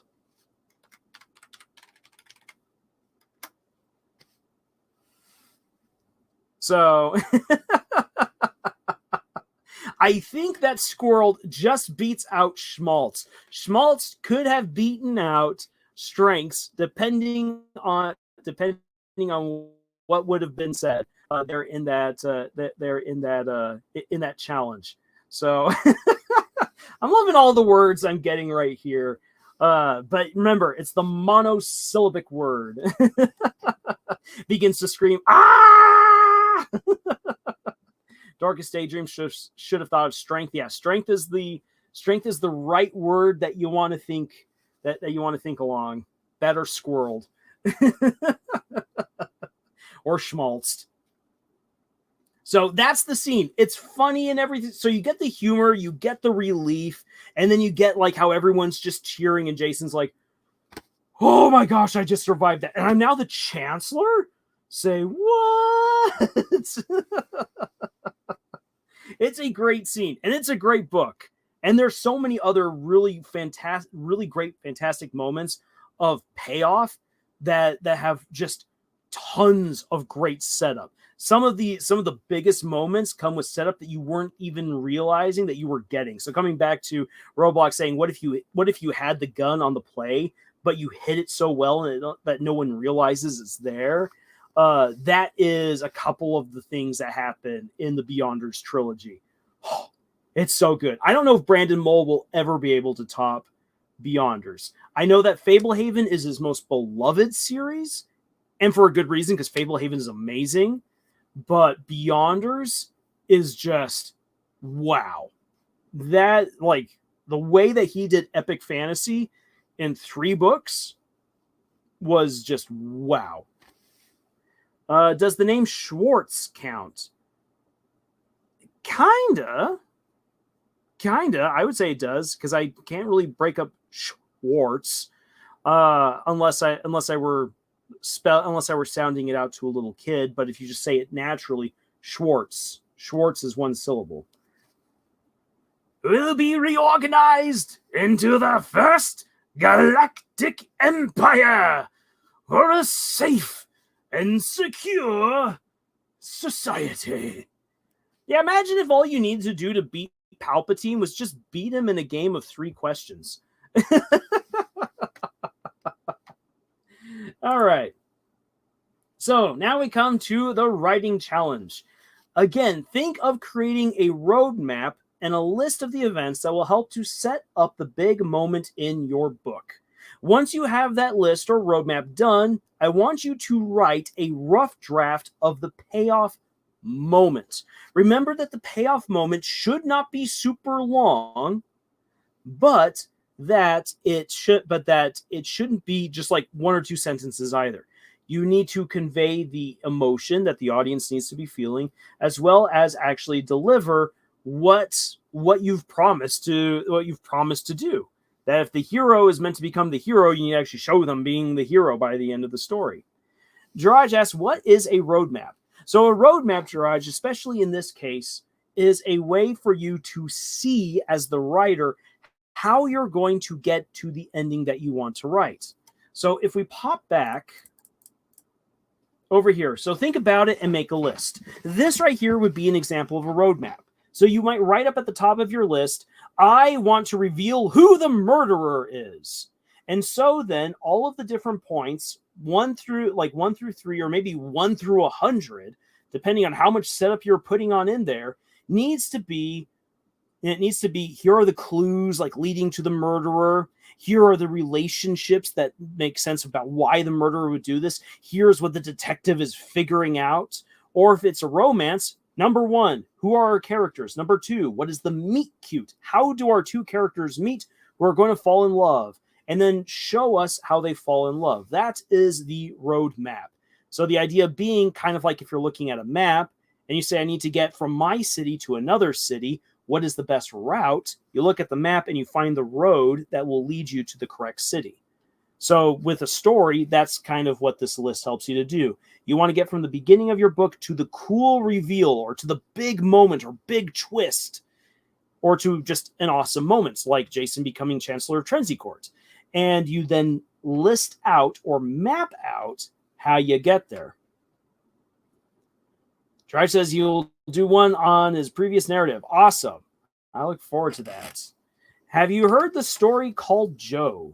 I do know that there's a movie about a Joe, but I don't know if I've ever just heard the story Joe. Now then, the reason why I want you guys to do this, why this is your writing challenge, is because this will serve as a template to help guide you as you are writing. Now, once again, things will change as you write. You will come up with better ideas, better clues, better twists, what have you. And so it's okay to change things as you go along. But having this already helps you in so many ways to get to where you want to go. Joe Mama. Oh, Joe Mama. John Wells, Schwarzenegger. Yeah, gotta vote Arnold Schwarzenegger as the president of California. He was very good. Actually, you want to know something kind of a little sad here? So Arnold Schwarzenegger, very, very beloved in his hometown of Graz. Actually, his real hometown is just a hill over, literally a hill over from the city of Graz in a little place called Tal. If you translate Tal directly on over to English, it literally just means valley. So Arnold Schwarzenegger was born and raised in Valley, and he was adopted by the big city of Graz. Now, Graz, very, very proud of Arnold Schwarzenegger. And I do mean it. They have a giant poster that takes up an entire building of just Arnold. It's really cool to see. So not only can you see the big poster of Arnold Schwarzenegger in Graz, not only can you go to his favorite bar and get a drink there or get something really cool to eat, and there's all these pictures of him as a big movie star. Also, you can go to his favorite ice cream shops all over the place. It's called Charlie Temmel's. Oh, Charlie Temmel's has great ice cream. He actually bought it. Oh, that ice cream is so good. Oh, the chocolate chip Charlie Temmel's ice cream is just, oh, it's perfection. And then if you go to Tal, if you go over to his house, if you actually go down the road from his little home, you can go to the place where he went to school. And there is a museum right across from the school where they have all of his old workout gear from back when he was living in Austria. And you can see it. It's really, really cool. Lots of movie posters. It's really neat. However, the funny thing is this, that after Arnold Schwarzenegger was voted in as the president of California, Austria demanded that he get rid of California's death penalty. But Arnold says, no, we need the death penalty here in California. As a result, the city of Graz denounced and basically divorced themselves from Arnold. He's not welcome anymore in Graz, which is really sad because that's part of his home city. So, yeah. All right, there we go. Arnold, he's not the best actor, but man, does Arnold Schwarzenegger have charisma. No, he absolutely does. And as far as action heroes go, as far as action stars go, Schwarzenegger is one of the best. Like when people like describe like, oh, is it Tom? Like, for instance, you definitely have to throw in there Sylvester Stallone, and you also have to throw in there Tom Cruise. But you can't really talk about Tom Cruise and Sylvester Stallone without also bringing up Arnold Schwarzenegger, because they've all done so much to contribute to what it means to be a great action star. And I've actually wanted this is something I've debated with myself now for a very long time. I'm not sure if I'm actually going to do it or not. Maybe you guys can convince me. But I've wanted to do a video having a look at the depictions of masculinity by Schwarzenegger movies, because many people kind of blame Arnold Schwarzenegger as one of the people who really like set up the stereotype for a toxic masculine figure. However, when you actually watch a good fair number of the Schwarzenegger movies, especially his movie The Last Action Hero, he actually does a great job at portraying a healthy version of very aggressive masculinity. But especially in the movie The Last Action Hero, it's a fantastic critique of his own movies done by Schwarzenegger himself. It's really, really cool. If you actually want to see a movie that is just so funny, really tongue-in-cheek, but really actually gets you to think, watch The Last Action Hero with Arnold Schwarzenegger. It's a very good movie. It's a movie that the critics hate. Oh, they despise The Last Action Hero. And it didn't do well when it was released. It lost money. But it's a movie that I think that if you're willing to have a lot of fun and see Schwarzenegger poke fun at himself, it's really good. And if you're paying attention, it has some very good messages in it as well. Darkest Daydreams asks, what did I just listen to? You just listened to Lars doing his impersonation of Arnold Schwarzenegger. I didn't do as much as most people would actually think. Mostly because Arnold Schwarzenegger actually doesn't do that all that often. And especially as he got better at speaking English, his accent is still very prominent, but the harshness receded. And just as a fun fact, as someone, I lived in that portion of Austria for a while, those Austrians, it's not just Arnold Schwarzenegger. The Austrians of Southern Austria, if you get them to speak English, many of them will sound like that. It's really, really funny. It's not just Schwarzenegger. Not to mention, Arnold is so fine. Oh, young Arnold is just, woof. I mean, I'll have a man crush on him. I remember there's a story that talks about never going to give you up, never going to let you down. Oh, yeah. I'll have to rickroll all of you guys later. John says Sylvester Stallone is my favorite actor. Him and Nicolas Cage. Even when they're in bad movies, they still make it good. Oh, yeah. Nick Cage and Sylvester Stallone are class acts. Even if Nick Cage gets really weird at times. Arnold made me cry in Terminator 2. He's good at what he does, and he's hilarious. Oh, yeah. Schwarzenegger can be absolutely hilarious. Arnold's a good-looking dude. I wouldn't mind looking at him. Darkest Daydream says my BF also has a pretty good Arnold Schwarzenegger impression. Not the Rick roll. No. Roblox critics going to critique's going to critique. Yes, and critics will always critique as well. It's just, oh my gosh, I don't understand. That's the thing. A lot of critics try to sound like they're auteurs, meaning that they're like, I really know what I'm talking about. I happen to sip fancy French wine, just holding the glass with the tips of my fingers. But that's not what people want. People want to know if the movie is going to be good, and who does it cater to? Always know your audience. So the critics should always let you know that the movie's for this kind of an audience. This is basically the plot of the story. This is what the movie does well. This is what it doesn't do well. And based on that, I think then you give the recommendation for whether or not you think it would do well for the expected audience, or even for people who are not part of the expected audience. Drive says, as the machine's bulbs lay on the floor in a face-shaped panel buried in the snow with liquid scarlet film, Dave looked up once more in a rusted yet metallic box as a fleshy mass was seen. Hey, don't say that you can't right to save your life. That was pretty cool. I like that. That is neat. That reads to me like a hook.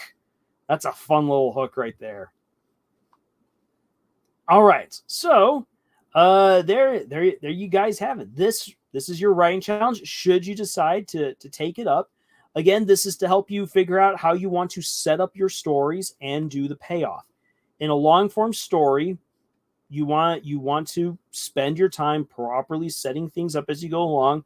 When you do the payoff, don't just rush through it, and don't go purple prose.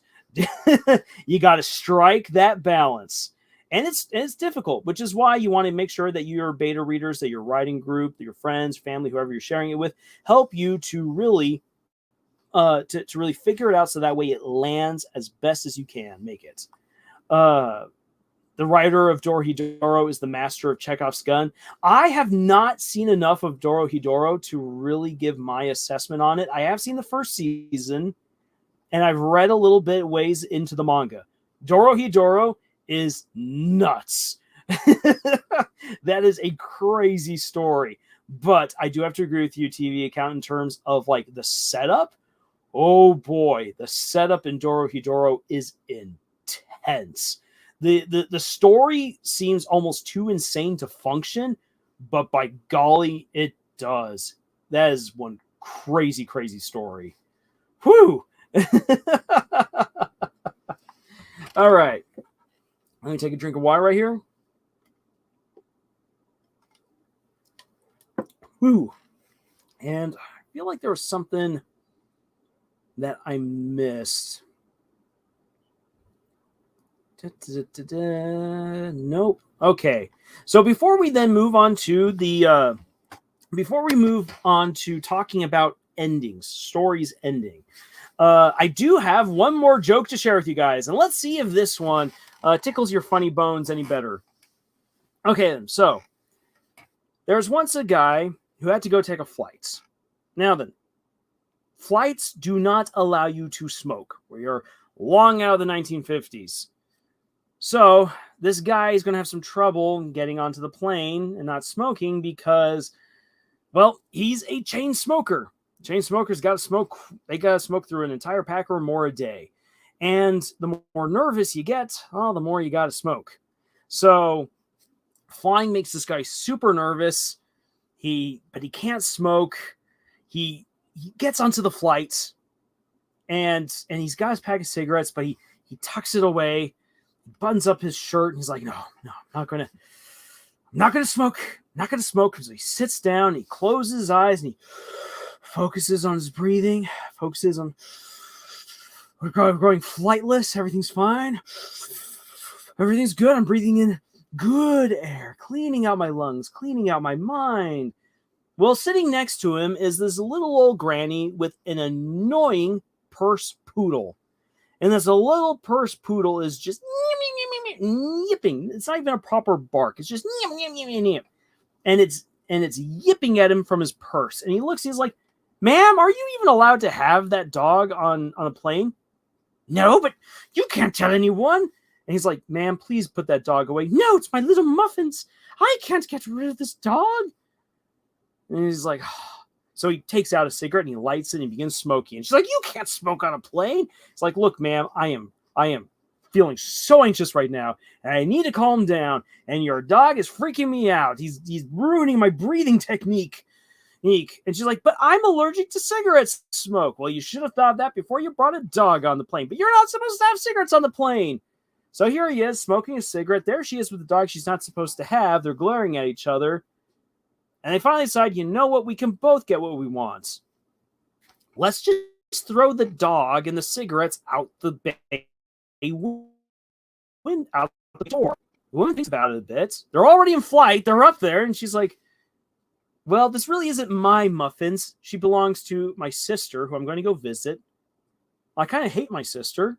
I hate your cigarette smoke. I don't want you smoking. Well, I shouldn't be smoking right now. Okay, let's do it. So they get up to the front of the plane. They bust open the door. Whoosh, and they throw out the dog and the pack of cigarettes. Close the door and they return back to their seats. Guy sits down. He's like, okay, calm down, calm down. And he looks out the window and there's the dog there at the window. And can you guess what's in the dog's mouth? I want to hear from you guys. What is in what do you think is there in the dog's mouth? And please do keep it PG-13. What the grandma said, yeet the dog. Drive says a cigarette. Airport security will get my water bottle, but not my cigarettes. Chain smoking doggo. A cigarette. A pack of cigs. Okay, yeah. I'll tell you what's in the dog's mouth. The brick.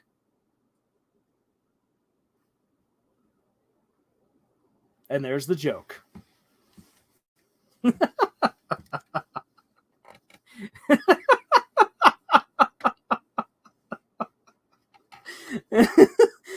Not the bone, the brick.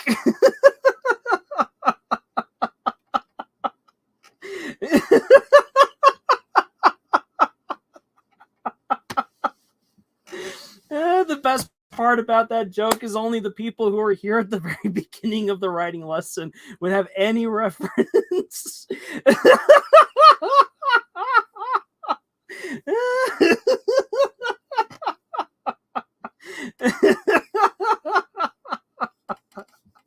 Okay, then.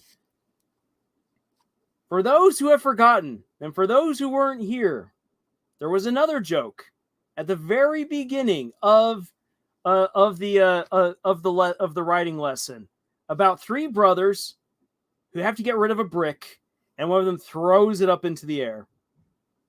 And so there it is. I'm like, is this a brick joke? Yes. It's that darn brick. Yes. It's the damn brick is back. Yes. Set up and payoff. There you go.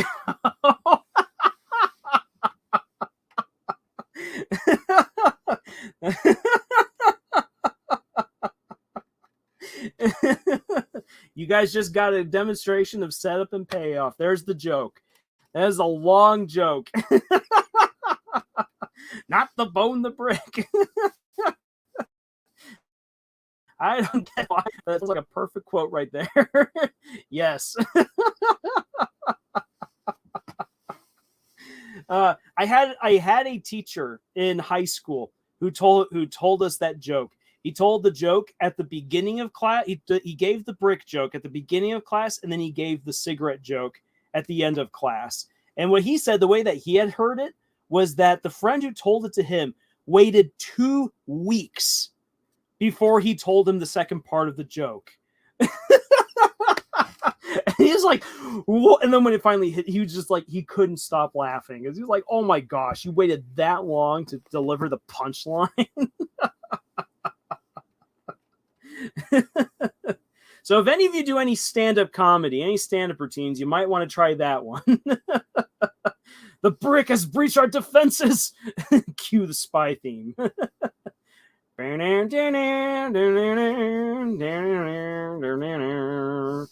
Name is Brick. James Brick. All right. So let's talk a little bit here about endings, and then we will wrap up for the evening. Have myself another drink of water right there. There we go.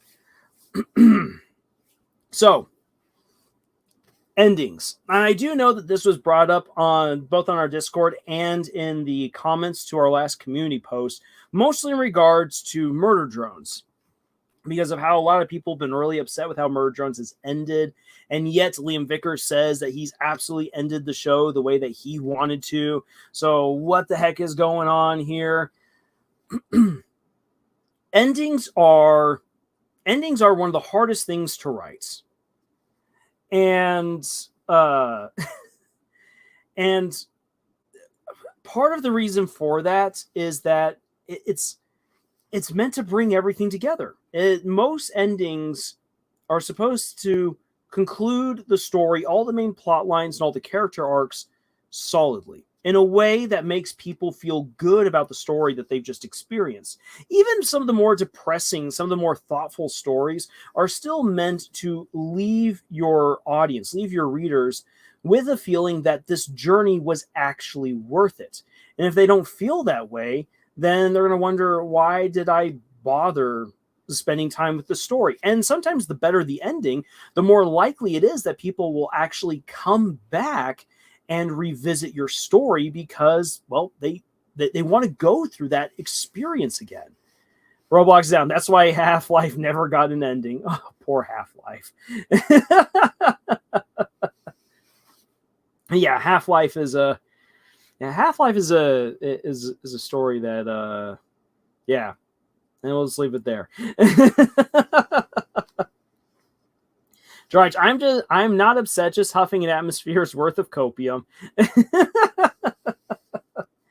Well, so endings are hard to write.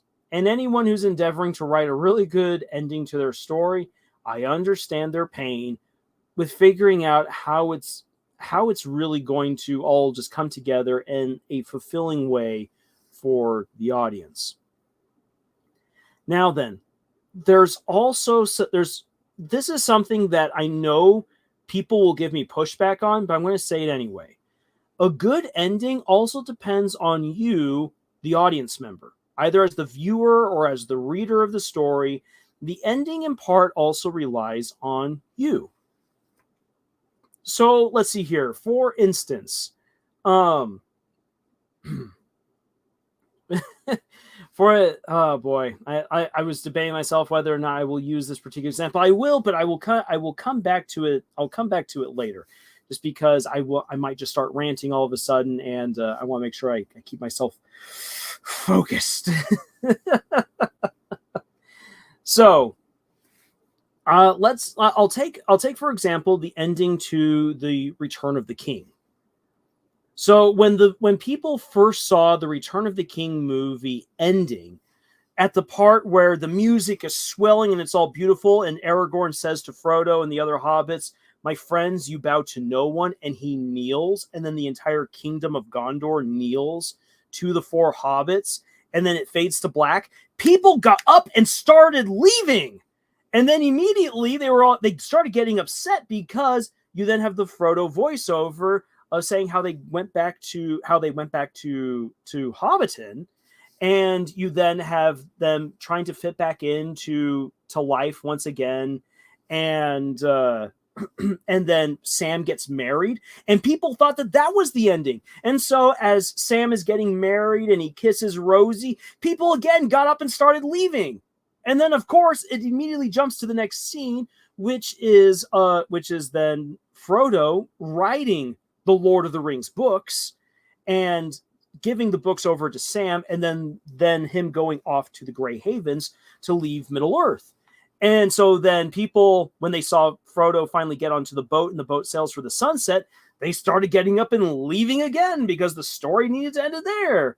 But then the story actually ends with the heartfelt voiceover of Frodo telling Sam that he needs to be whole altogether, and that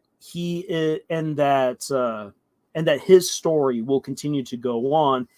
And then he comes back home, and then the movie actually ends. And so then for a lot of people, again, they're just like really upset, like what the. No, like, why are there so many endings to this? And people who had actually read the book, who knew how the story ends with Sam back at home in the Shire, back at Bag End, and realized, no, there's still a bit more of the movie. There's still a bit more of the movie to go. And people who hadn't read the book were just really, really upset about that. And so, like, in a way, like the ending to the book and to the movie, but especially to the movie, since it feels like it has multiple endings, you as the audience member need to actually be paying attention. Don't just assume that it's the ending. Maybe you've read the book, but if you haven't read the book, just strap yourself in for a little while and enjoy what's going on there. Too many people just want to get to the end of the story and aren't really interested in enjoying the experience. So, so as a person who consumes the story, as a member of the audience, you should be willing and ready to enjoy the story. If you're just trying to get through the story, that's on you for not liking the ending or for not getting the ending. Also, it's probably good to know what kind of genre you're getting into. So, for instance, if someone went to an action thriller and is complaining that there isn't enough romance, that's on you for thinking that there's going to be a bunch of romance in an action thriller, because that's not the way that it works. And if you're going into a mystery story and you're expecting that everything is just going to be made perfectly crystal clear for you very early on, and then you get upset that that's not the case, and then it feels like the ending isn't giving you every single answer that you wanted, well, that's on you. It's a mystery story. You should know what you're getting yourself into. So it does come down to us as the audience to have a little bit of media literacy. What are you actually getting into? For instance, and let's actually take another one that's like that people just blew up about. When My Hero Academia recently ended, and Deku and Uraka were not together holding hands or kissing or anything like that by the very end, there were so many people who were like, "I've been betrayed by the author Horikoshi. How dare you not get them together? Of course they were going to get together." Ah! Guys, this is a battle shonen story. most shonen stories don't actually get in that much into romance. And My Hero Academia, though it had shipping moments, never really developed any romances. So you expect there now to be a very solid romance between two characters that you shipped? Yeah, no, that's not going to happen. And then most battle manga do not have characters get together. And if they do, sometimes it doesn't make any sense. And that's because the manga did not take the time, the proper time, to actually set up those romances. And that's a fault of shonen, in my personal opinion, because too many shonen stories do tease out romances that could happen, but then never actually follow through. And I don't like that. I don't like being ship teased. If you're going to build up a romance, please actually build up a romance. I think that'd be really, really good. But if you're paying attention to the story of My Hero Academia, you're going to realize that it's very unlikely that any romances were going to happen. I was all waiting for Mina Ashido and Ichi Kirishima to get together because they had so many sweet shipping moments, but it didn't happen. And I was okay with that not being confirmed at all within the story because it's My Hero Academia. That's not what the story was about. So because I was paying attention, I could enjoy the ending of the story a whole lot more. Whereas a lot of people weren't paying any attention to what they were reading, and therefore got really upset. And that's not Horikoshi's fault. That's theirs. It was on Horikoshi to deliver a solid ending. And personally, I feel like he did. He did exactly what he set out to do. Did he get convoluted and lost in the weeds a few times? Oh, yes. And that's just going to happen. But My Hero Academia, I think, is definitely a good example of when the audience didn't really understand what they were getting. And that comes down mostly to them not paying attention. Horikoshi did a really good job. But there are other instances where the endings most definitely were not what they should have been. For instance, in the Iragon cycle, or I should say the Inheritance cycle, most people just call it Iragon, done by Christopher Paolini. The ending to the cycle, to his 4 books, is just bad. He actually had to go back and re-release his first book to remove all of the references to a slightly better, more fulfilling ending, because he, as the author, decided partway through writing his books that no, he actually wanted there to be a more morose, sad ending for Iragon, that he would not actually get the girl, even though they now finally fall in love and their dragons are in love. Their dragons actually do the dirty in the second to last scene. So it's like, wait, why aren't they getting together? What is the reason? Like, and this reasoning is stupid. He's like, I'm just too powerful now. I can't remain in Allegasia anymore. Goodbye, everyone. And it's like, no, that's stupid. This is so stupid.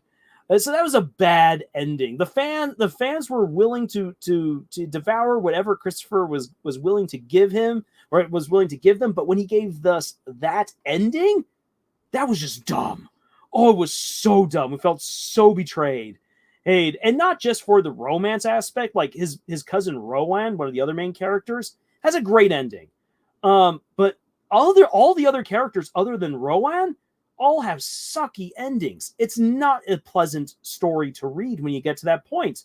And after reading through 4 books and all of the heroism and the twists and the turns and the great character arcs, you give us Iragon leaving? Murtagh is hated and everyone's going to be hunting him, and Nasuda is going to become the chancellor-ish person, but she doesn't actually want the job, or she's actually she's more like she's about to become a tyrant. But how's that work out with her character arc? It was such a mess. Oh my gosh. I even went back just to like double check, and I'm like, yes, this book is still just absolutely messy and awful. So it does come down to the audience needing to understand what it is that they're reading and being willing to go along for the ride. But the author has to deliver a good story nonetheless. Yes, we as the audience have to be trusting in the story, and the author must pay us back for that trust. If you don't do that, it's a waste. So I know it's kind of like metaphysical art. They're not going into the specific details of how you end a story, because how you end a story is completely dependent upon that story. So it's kind of like eating a Reese's. There's no wrong way to eat a Reese's.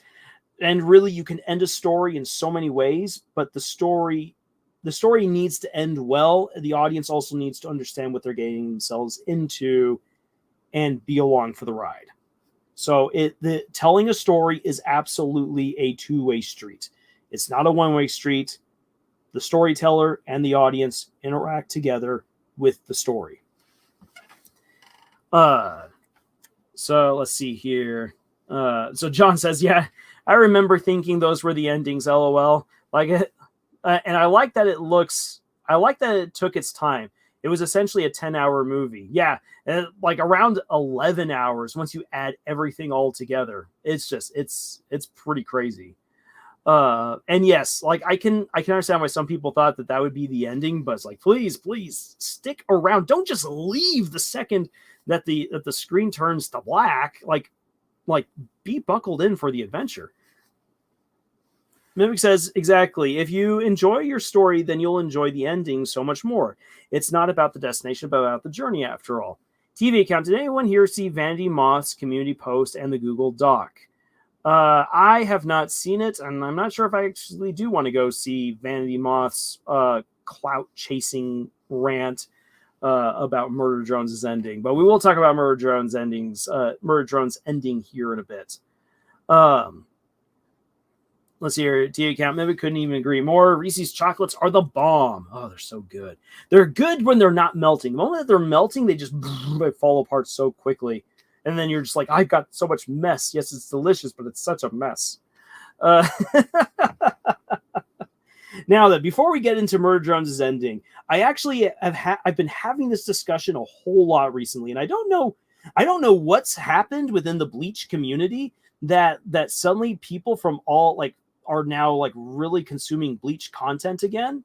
But the video that I did a while back, explaining my disappointment with Rukia and Ichigo not getting together by the end of the series, even though I'm totally fine with Kubo saying no, Ichigo should have ended up with Orihime, I'm like, fine, if that's what you wanted to do, I will respect your choice, since you're the author, since you're the creator of the story, and you know your characters better than I do. However, I will very clearly tell you to your face, Kubo, that you did not set up Ichigo and Orihime as the endgame couple. He absolutely did not. And the great moments that he wanted to give to Orihime, he botched.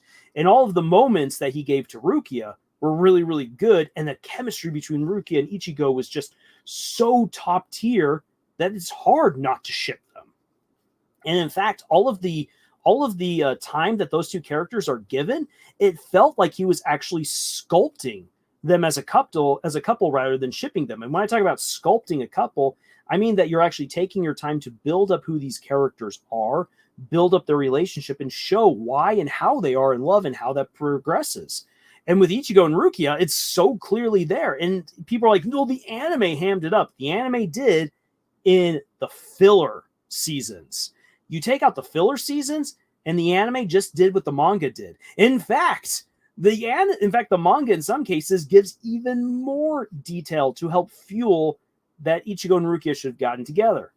So I made that video, and it's now been a while. It's been over 2 years since I made that video. And now tons and tons of people are coming to it and saying, you just don't understand the ending. And I'm like, okay, well, what don't I understand? Well, Orihime had that really great moment where she helped to beat Juabach, the main villain. So I actually went back and I reread the manga. And no, she doesn't have that great moments. She actually does only once stop a stream of darkness, and that's it. She does not heal Ichigo. She does not restore his Bankai. That actually comes down to Tsukishima coming in and restoring him and his Bankai. Orihime is worthless in the final fight. And that's dumb. If you want her to be the heroine, give her a heroic moment. It's not in there. Plus, the end fight doesn't make any sense. and everything is rushed. And then Kubo, and then we want to talk about bad endings. And I wanted Bleach to have a good ending so bad. Again, people wouldn't actually have ever seen this because I wasn't on the internet at this time, at least not as a YouTuber. But to the very last chapter, within the Bleach community, at least within as far as I had any reach in the Bleach community, I was the last guy standing for Kubo, saying, oh no, it's going to be amazing, it's going to be awesome, just you wait, Kubo knows what he's doing. And then we got to that last chapter, and I was like, what the heck? Uryu, who never wanted to be a doctor, is now a doctor. In fact, he hated being a doctor. Why is he now a doctor? This makes no sense. And then Chad had promised that he would never use his fists for himself, that he would never use his fantastic strength and his skills for personal gain, that he would only ever use it for other people. What is Chad doing in the last chapter? He's a professional boxer. And there's no mention to him fighting for charity or anything like that. No, he is a rich, world-famous boxer using his fists for gain. Orihime, who wanted to explore the world, is now a housewife. Ichigo is studying English. Why is he studying English? In fact, it was set up. If we want to talk about Chekhov's gun, there was a chapter, almost 100 chapters previous, where it was said that Ichigo would never be able to return to the world of the living because he was going to have such a power boost that he was going to become like Aizen. Aizen, who murders people simply by being in their presence because he's too dang powerful. He's a living god. And Ichigo, by the end of Bleach, is a living god. And yet he can live peaceably on Earth. This broke the world building. It broke the entire meaning of a very bittersweet chapter of Captain Kyoraku going up to Ichigo's friends and handing them soul tickets saying, should we win this battle, you will never see Ichigo again without these, because he can never come home. And it was just this moment of like, this is for all the marbles. No matter what happens, everything has changed from this point on. It was such a great moment. And Kubo betrayed it. Kubo absolutely wasted all of his buildup. He betrayed it. He did not do what he set out to do. And he delivered an ending that went against all of the character arcs that he had set up. He destroyed all of his own brilliant setup. He delivered awful payoff. Shipping aside, I can live without Ichigo and Rukia getting together. I honestly can, so long as the story is good. A ship is just one element of the overall story. How Bach was killed, how Joa Bach was killed, made no sense. What happened with Ichigo's powers made no sense. Why Ichigo could return home made no sense. Why Ichigo and Rukia were not given a final chance to fight against Bach together, which had been set up by Kisuke Urahara saying that they would have to fight together to defeat Bach, did not happen. All of these things did not happen. The final fight was stupid. It was stupid. How does Ichigo win? His son in the future touches Bach, makes Bach body go blah, blah, blah, blah, blah. And so in the past, Ichigo's sword turns back into its old form, which it's not supposed to go into because his Bankai is the perfect form of his sword, and he cuts Bach in two. Oh yeah, and Uryu crafted an arrow out of the tears of his dead mother. Okay, yay. It's so dumb. It's so dumb. It goes against so much of what Kubo was doing. Oh, and that's why the ending to Bleach is bad. And if people are going to get mad at me because they have to defend the Ichi-Hime ship to justify that awful ending, I'm sorry, the ending's still bad. If you're happy that Ichigo and Orihime got together, fantastic. At least there's something about the ending that you can like. But the ending to Bleach sucks. It sucks so bad. And the only thing that can possibly redeem the ending of Bleach is that Kubo puts on his big boy pants and actually finishes writing Hellverse and gives us a proper ending to Ichigo's story. And already he's telegraphed the fact that Ichigo's son and Rukia's daughter are going to get together. So I mean, that's already there. I know that's going to happen. So, yay. We can Ichigo and Rukia can live out their romance through their children. Ugh. It's dumb. Oh my gosh, it's dumb. And the thing is, this is when people are all like, well, you just don't like Bleach because this. I'm like, hey. If we had been back in, was it 2015? Oh boy, you would be the one complaining about the story and I'd be the one defending it. I guarantee, because nearly every fan of Bleach checked out. And I was one of the last guys on that hill. And I know that for a fact. And so that's an instance where the audience, me, was really invested in the story and then got betrayed by the author. So again, endings are hard. Oh boy. Okay. Here we go. Anthony says, I'm still so salty about the ending. Yes.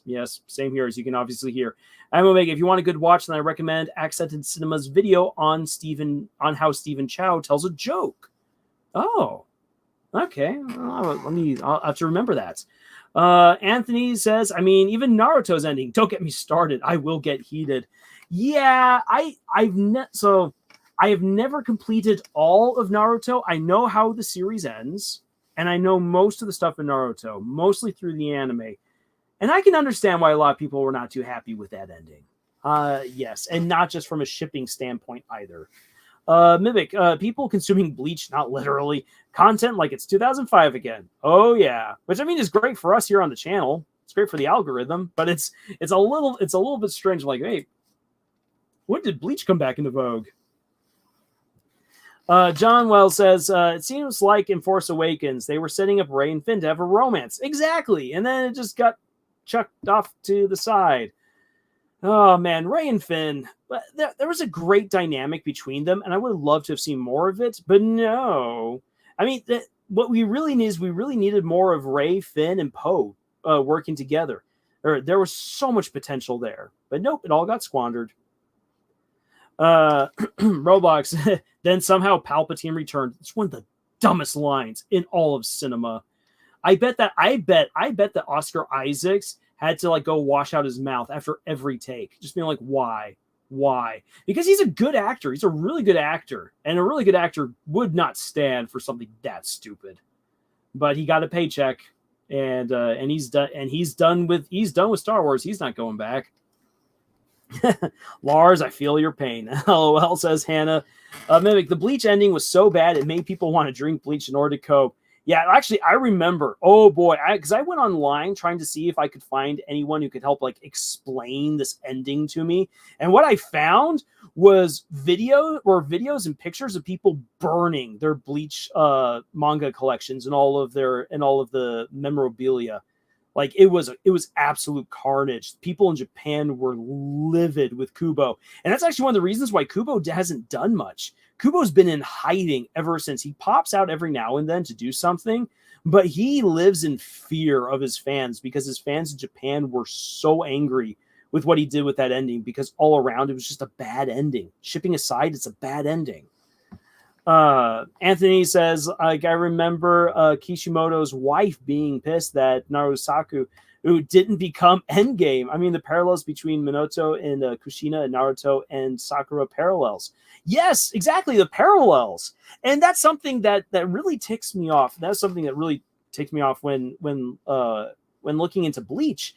That, for instance, the parallels between Masaki and Ishin, between Ichigo and Rukia, is like it's beautiful. It's poetry of people from different worlds coming together and helping each other out, not because they fell in love at first sight, but because Ishin and Ichigo were just good men. They were good guys at heart who decided to sacrifice for even just a stranger because that was the right thing to do. And then for Rukia and Masaki, very headstrong women who did things their own way, full of spunk and class, which I mean, yeah, Masaki definitely had more of a bust than Rukia, but I mean, come on. Rukia having the Valley of Soft Pillows is not enough to make up for a lack in character. Masaki had character. Rukia had character. The parallel, if you're going to do parallels, actually follow through on those parallels. Or if you're going to have characters who seem to be parallels of each other, but you don't follow through with that, show us why. Explain to the audience why the parallels end up going in a different direction. Because that can actually then be very poignant to the audience. Like, oh, so it was this one thing, or it was this one event, or this thing that was said, this choice that was made by one or two of the characters that led us to that moment. Now it makes sense. I can now see why things ended up differently. With Bleach and with Naruto, the explanations are lacking. Instead, it is more a matter of shipping rather than sculpting. Which again, if you want to know what I mean about sculpting, it's like when you decide that you're going to sculpt clay into a pot, it takes a lot of work. You have to know what you're doing. You can't just simply take a block of clay, throw it on the ground, and say, boom, I've made a clay pot. You have to put in the effort. You have to know what you're doing. You have to study it out and then execute your plan to get from block of wet clay to perfectly beautiful, usable pot. So yeah. That's what I mean when I talk about sculpting your couples. Because when you just ship your couples, you just want them to get together because, hey, aren't they so cute together? Sculpting shows the audience the process by which these couples actually get together and shows why they should get together. That's what I mean by sculpting. So then let's address the ending to Murder Drones. So as I've said in my review for the ending, Murder Drones as an ending has plenty of flaws to it. And to kind of give you guys an idea of what I especially want to talk about when I do my eventual retrospective on the series, one of the things that helps a creator, especially a creator for television, is that you need to know your ending. That the idea for your ending needs to be solid. And I think that and here's the thing, I really do believe that that Liam actually knew well in advance how he wanted the story to end, at least in terms of the big battle. That it'd be Uzi, N, and V against Absolute Solver. It was going to be just an absolutely wild and insane battle that was going to end with Uzi completing her heroic arc, defeating Absolute Solver, and that you would be left with that horror ending where it's left up to interpretation. Did Uzi actually win? Or is she going to lose? Or is what I'm seeing all in her mind? Is it mind games? Is this all an illusion from Absolute Solver? And we as the audience are left to look at the clues and to debate and discuss. And that's healthy. The audience in that case should have those discussions. And it's one of the things that helps to keep the story alive. And in that sense, the ending to Murder Drones was done really well. However, some of the flaws within Murder Drones is that, for one thing, and this was brought up by some people who are commenting on the video, and I do agree, that the powers of Absolute Solver needed to be better understood and better explained.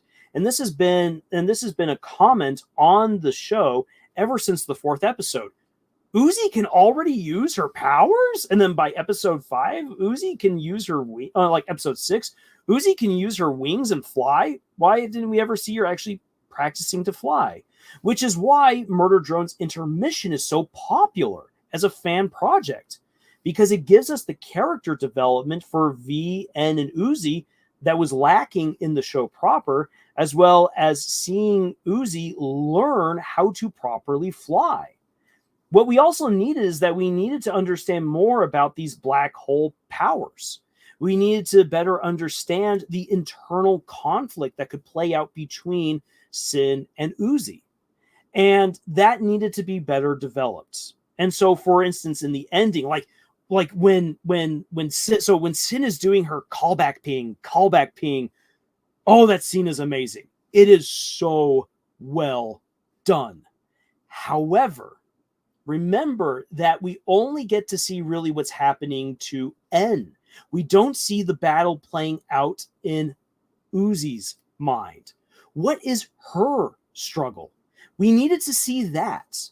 We needed to see what this kind of fight within the brain or within the core, the processor of each drone is when they are confronting Absolute Solver. We needed to have that conflict shown to us. It needed to be shown beforehand, and it needed to be shown in the finale. So that was definitely missing. And so that means that if, for instance, especially like when I later on go to do my analysis for the end fight, that's definitely going to be a ping against it. The fight is fantastic, like choreographically speaking, musically speaking, and even thematically, it's great. But from a world building perspective, it is riddled with holes. Now then, it's not enough to derail the finale, in my personal opinion. I followed through with it pretty well, and I've enjoyed it, and I continue to enjoy the fight each time I watch it. But the world building is lacking. And for people who are maybe not quite as invested in theorizing and theory crafting and paying attention to the world building throughout the series, the ending feels disjointed. So when we look at it, when we begin to then look at the ending as like, okay, so this is where we want to get, and what does the audience need to know in order to get there? We need to have more information about how Absolute Solver works. No, we do not need to know more about Sin. We don't need to know more about Absolute Solver as an entity. We actually don't. In fact, the less we know, the better it is. Because as a Lovecraftian horror story, what makes the Absolute Solver terrifying is that you don't know what it is, why it is there, or entirely how it works. But that the drones, and this could have been built up better, that the drones have figured out, thanks to the Cabin Fever Lab experiments, that when Absolute Solver takes on a host, it actually endangers itself. By taking on a host, it gains more of what it wants. It is a consuming monster. It's hungry. It takes stuff into itself. And by consuming other things and by other people, it grows. It becomes more powerful. But that consumption, especially when it takes on a host, makes it vulnerable. If that had been better explained, then that would have lent itself very well to the ending and to the drama and the suspense and the stakes and just overall to our understanding. But we don't need to necessarily understand Absolute Solver. It would have been nice to know more about who Sin was as a person, aside from the entity. And that also would have given us a little bit more of an understanding into that crazy amalgamated personality that is on the screen when Sin or Sinessa fights against N and Uzi with her whole like, hello, Uzi. Hi, N. That's not just the entity being mocking. It is mocking, but it actually is utilizing its own experiences. It hates Uzi. It absolutely does. But it actually likes N. Either to torture him or because Sin liked N. And I think it's actually a matter of both. The entity loves torturing N, but Sin as a person actually really cared about N because N was her big brother. Or at least took on that role as her big brother. And so understanding those things, if you want the audience to understand that, and if you want the audience to understand the stakes and the powers involved and the weird headspace that should have been seen where Uzi resists Sinessa as she does the callback ping. And then when she says, nope, there's only me in here and I like crazy stuff. And I'm free. That moment is cool, but it's missing something. It's missing that internal struggle that should have been shown to us. And so again, just looking at the ending, I like the ending, but there's obviously flaws with it. And so what Liam Vickers needed to do is he needed to say, okay, then this is my ending.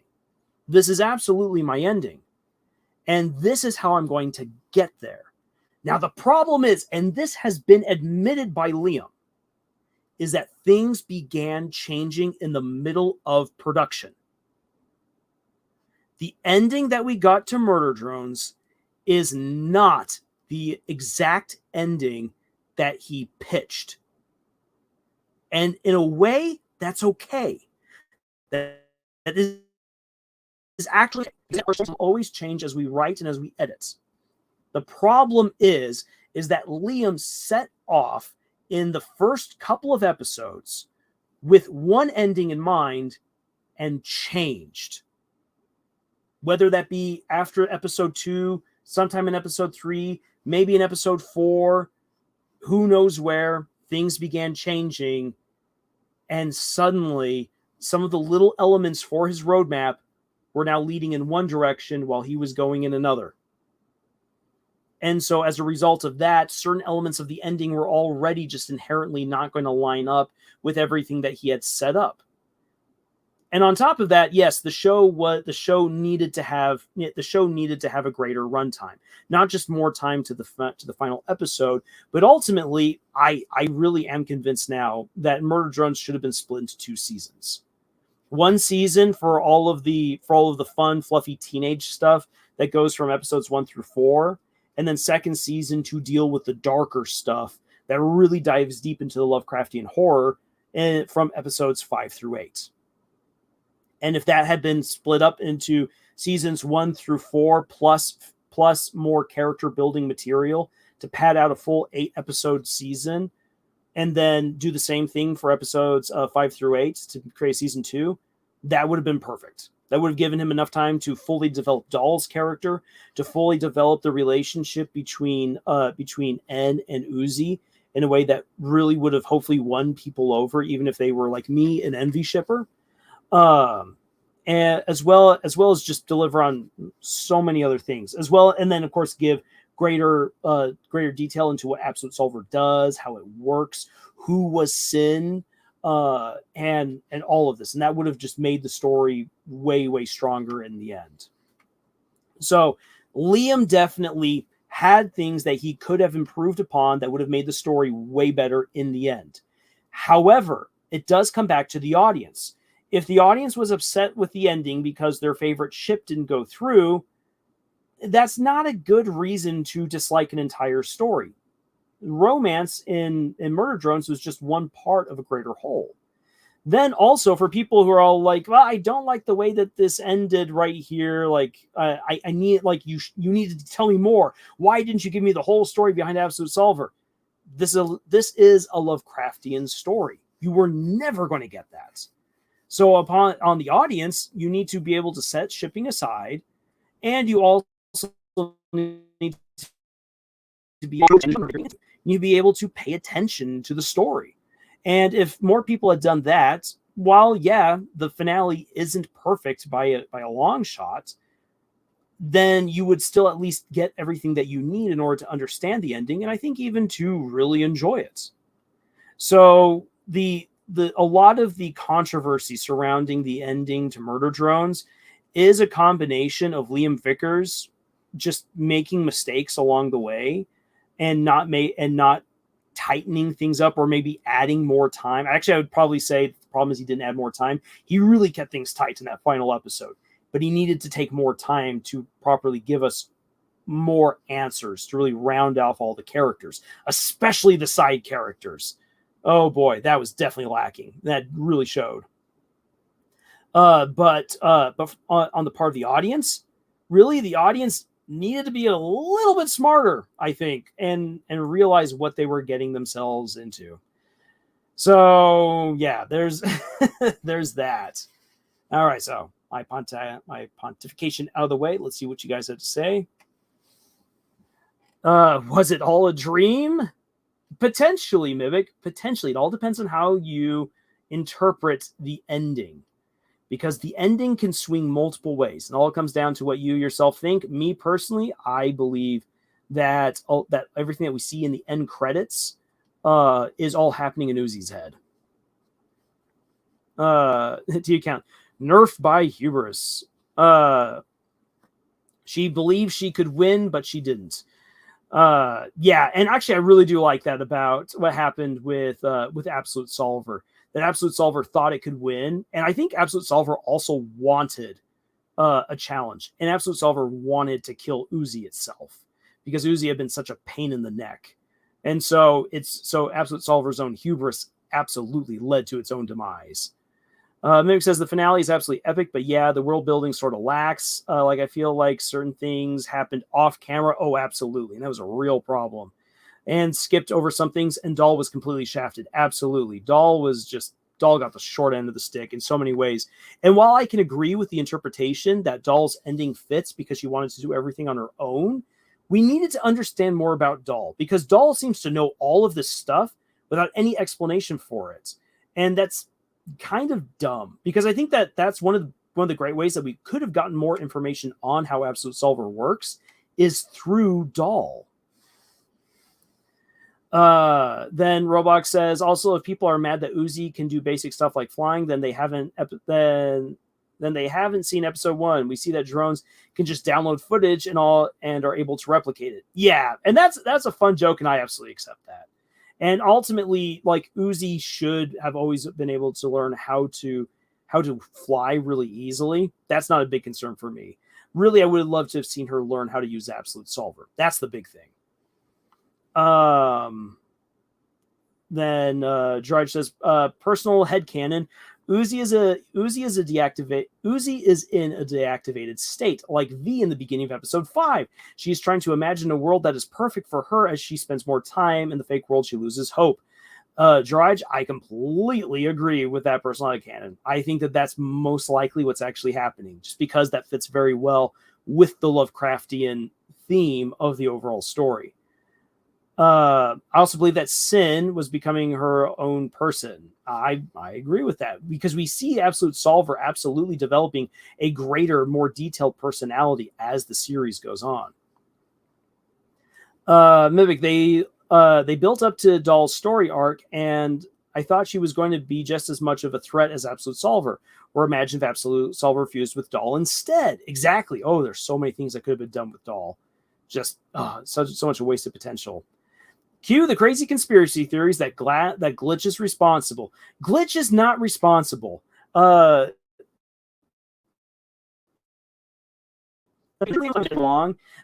did say that for some of the stuff he was just making up as he went along. Liam absolutely had an end game goal for how the story was supposed to end. And for one thing, Kevin and Luke would not have let him start this show without an idea for the ending. They would not.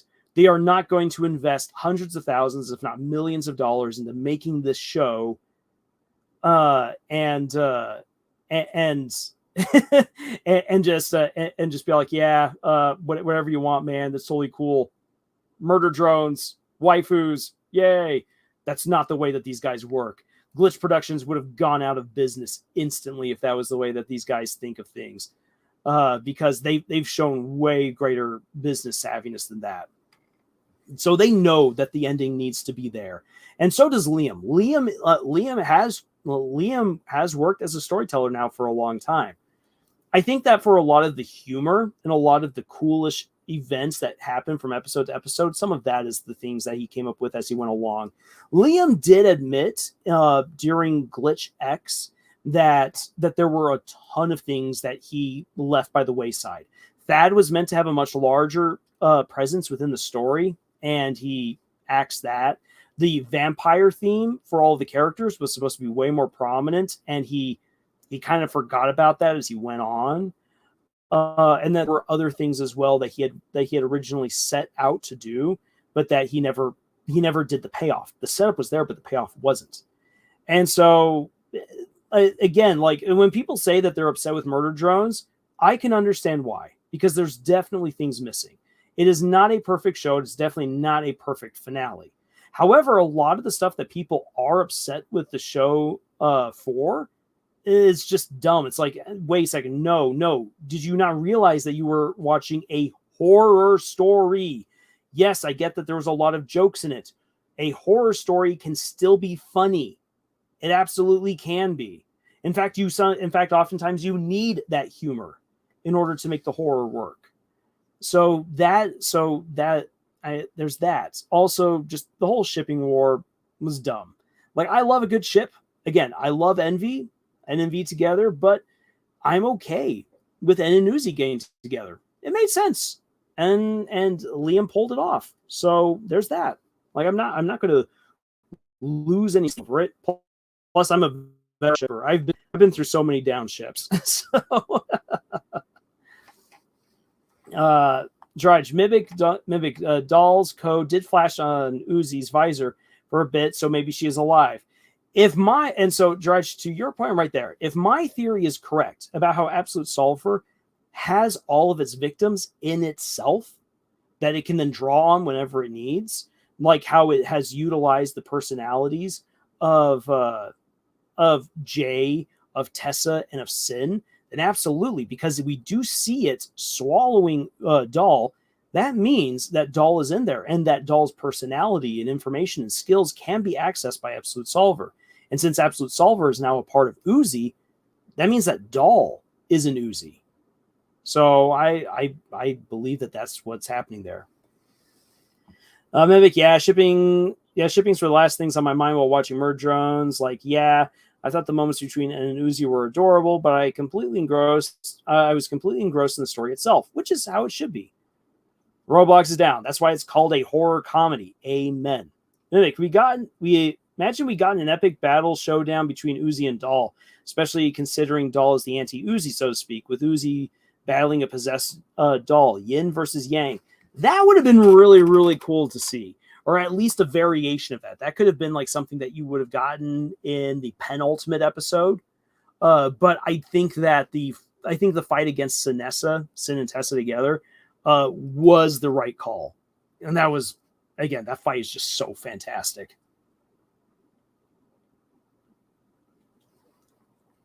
Woo! All right. Wow, almost 3 hours here. And I can feel my voice. I'm beginning to lose it. So, begin wrapping it up here with saying this. The controversies over Murder Drones' ending, to me, are a little bit silly. There are a lot of people who are looking for a reason to be angry. And I can understand why some people feel a little bit disillusioned by the ending, feel a little bit let down. I can see where they're coming from, and I agree with them in some cases. I think that one of the other things is that Murder Drones is genuinely a great show. It's a lot of fun. And to be honest, we've not had this kind of fun with a television series, even on YouTube or on Netflix or on cable or anything like that, for a long time, especially younger audiences. Younger audiences haven't had something like this in ages. Really, the last show that I have seen that had this kind of momentum behind it at this level, in terms of like meant for younger audiences, would probably be Gravity Falls. Amphibia and the Owl House, though popular in their own rights, never had that kind of level of support. Absolutely not. Steven Universe fizzled out. So really, it's been a long time. It's been since 2016 that we had that younger audiences had a show that was like this. So Murder Drones is big in that regards. And a lot of younger audiences have not then had good storytelling, or even great storytelling fed to them, at least from Hollywood. And Hollywood drives a lot of entertainment.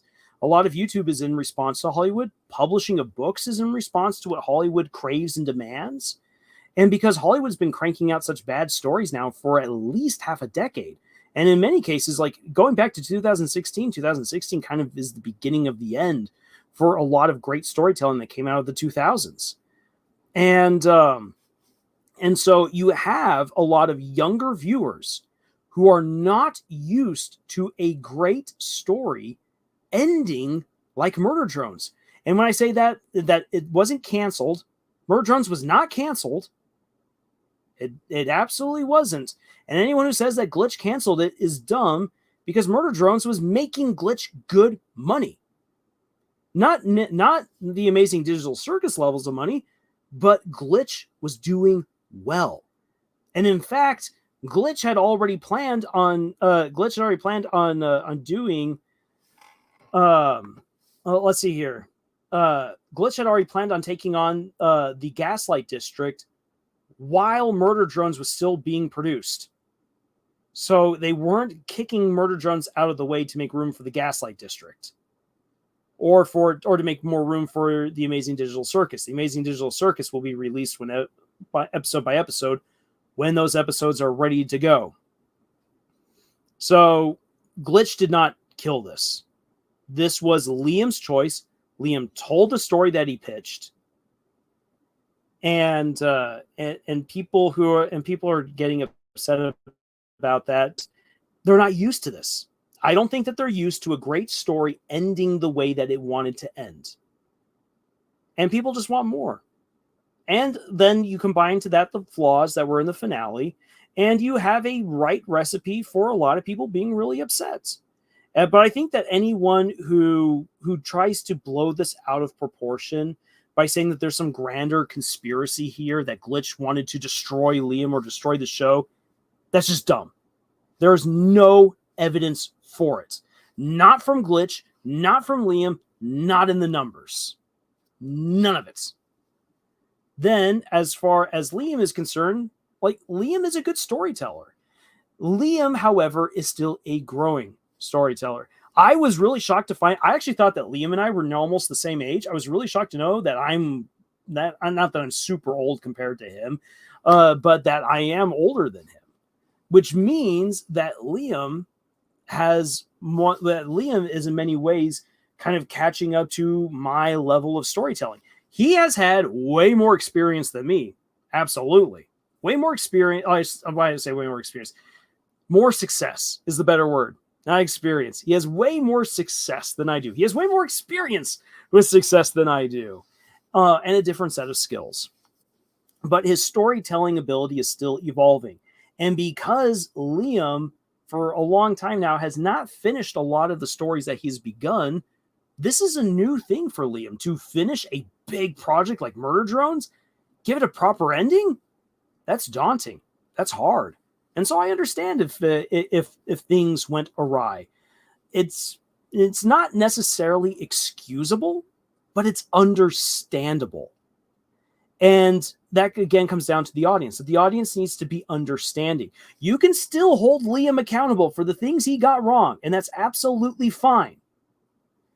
But you still need to be understanding of the guy and what has led us to this point, and actually pay attention. So again, to all the conspiracy theorists and all the people who are trying to make this a bigger deal than it really is, go get a life. I'm not going to say go touch grass, though touching grass is really nice. There's plenty of other amazing stories out there. And if you want to see some great stories, then go ahead and read some of mine. They're up and available, ready for you to read. But I think that the audience just isn't used to a great story ending on its own terms without it getting canceled or betrayed in some kind of way. And that's what we see playing out here. All right. So, let's see here. I'll read what you guys have posted right here, and then we'll start wrapping things up. So George says, I'm just glad that the show wasn't canceled or given this is a story for child's toys. In fact, because of my headcanon, the narrative just got a lot more horrific, with Uzi now being a time bomb. Amen, Drudge. And you are thinking along the proper lines of a Lovecraftian horror with that way of thinking, because that's very likely what's going on here. Because Liam, if you're paying attention to all of the episodes, each episode is its own fantastic homage to either a specific horror subgenre or to a famous horror movie. And Liam did a fantastic job of really sticking true to a lot of the rules and expectations of those horror stories. So he did a fantastic job. Liam absolutely knows his craft. And since that's a Lovecraftian horror story, I expect a Lovecraftian ending. Mimic, yeah, it was great to see Tessa fighting in action. It's her gnarly Aussie blood, after all. It's in her... Yep, oh my gosh, that Aussie blood being put to so many horrible uses. I miss my spunky Aussie gal.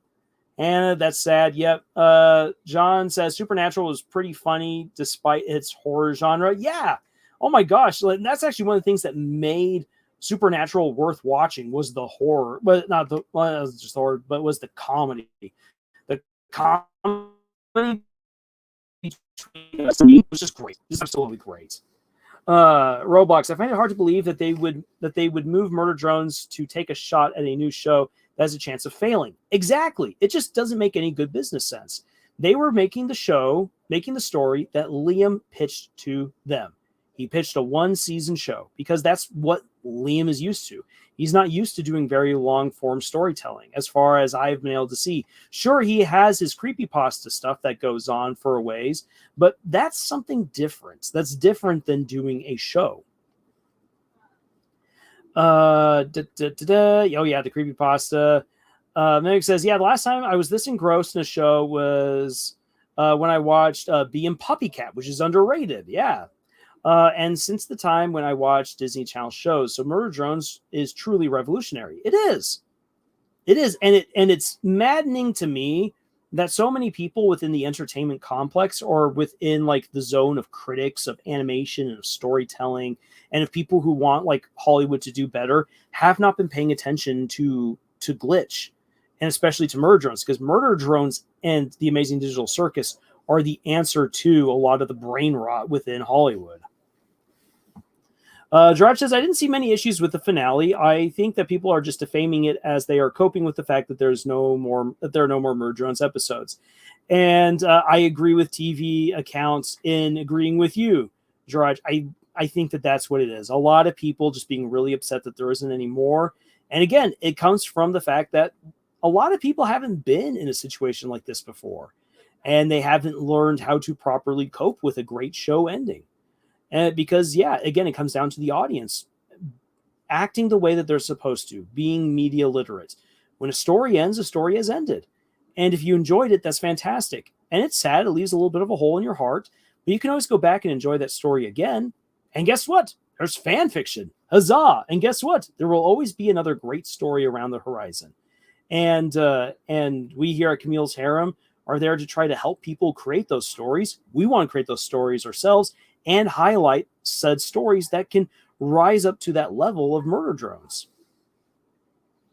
Hannah says, I need to work on my world building more often, my story, because I really find out why I have this writing block and why I don't find it interesting. Murder Drones fights are very good because it brings tension.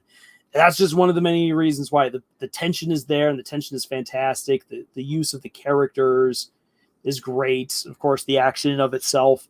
But Hannah, I hope that you're able to find some real joy in doing the world building, and that helps you with really unlocking and beating that writer's block, so that way you can create the story that you want to write. Yeah, world building definitely is one of those things that can help unlock a lot of the fun when writing. Nick says, those theorists just eat bricks for all I care. Yep, hanging out outside of your airplane window, munching on a brick. George, just to gauge, what is your favorite Murder Drones soundtrack? Mine is Forever, the end credit song. Ooh, I love Eternal Dream. That song to me is really beautiful. I really like it. But I also love the fight song "Bite Me." That is so much fun, and recently just keeps popping up in my feed on YouTube. So I just have been listening to it a little bit more. But for the Murder Drone soundtrack, I know a lot of people absolutely loved the prom music. I wasn't that much big of a fan of the prom music. The original, though, opening music for Murder Drones that Liam himself put together, that's a banger. Oh, man, I can listen to that for a long time. That's such a good song. Any thoughts on the new Minecraft movie trailer? I have not watched it yet, Mibik. I've been very busy. So all I know is that a lot of people aren't very happy with it. I'll have to watch it and see what I have to say. All right. Okay. Well, guys, with that, again, I can feel my voice kind of going. So I will have to leave. I will be leaving you all here before before my voice leaves me. But then again, those are my thoughts there on the ending, why endings are hard. We can have some good discussions later on. Like if you guys want to like dive deeper into how to make a good ending, and again, endings do vary from story to story, but we can definitely take some time to have a look at specific endings, why they work and why they don't work, in either a future video or in a future live stream. You guys just got to let us know if you want to do that in the future, and I think that'd be fun to do. But guys, with all that being said, I thank you so much for being here for this live stream, for the lesson, and for all of your comments there in the chat. You guys have been great and respectful as always. And your guys' reactions as well to the battle of wits and to the jokes were much appreciated.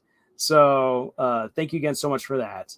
And with all that being said, I hope to look forward to seeing you guys again the next live stream. I will say this, going ahead for the next couple of weeks, the live streams might take on just a slightly different flavor. We'll see, because one of my nieces has her birthday next week. Hooray for her! And that lands on Friday. So we'll see if we do the live stream earlier in the week. But then also after that, then looking ahead for the next 2 weeks, which then basically eats up the rest of September, I will be out of town because I will be house sitting and cat sitting for one of my uncles and aunts. I get to take care of a very lovable tortoiseshell kitty. I'm very excited. So that'll be some of the stuff I'll be doing. So we'll see how things go. I'll keep you all updated about what will happen with live streams, if I'll be conducting them or if the other members of the harem might be taking over. So just keep an eye out for any of the posts in the community tab of our channel. And Drudge, next stream, how to write celebrations inspired by your niece's birthday. Hey, we can always do that. For instance, I've talked about how to write a good prom, so why not how to write a good party? All depends on the party. Thank you for this lovely live stream. Lesson, Mr. Lars, you're awesome as always, sir, and I hope you have a wonderful and safe night. Thank you so much. I hope you guys all have a wonderful night, day, evening, morning, wherever you guys are at. And until the next video, y'all, take care and tschüss.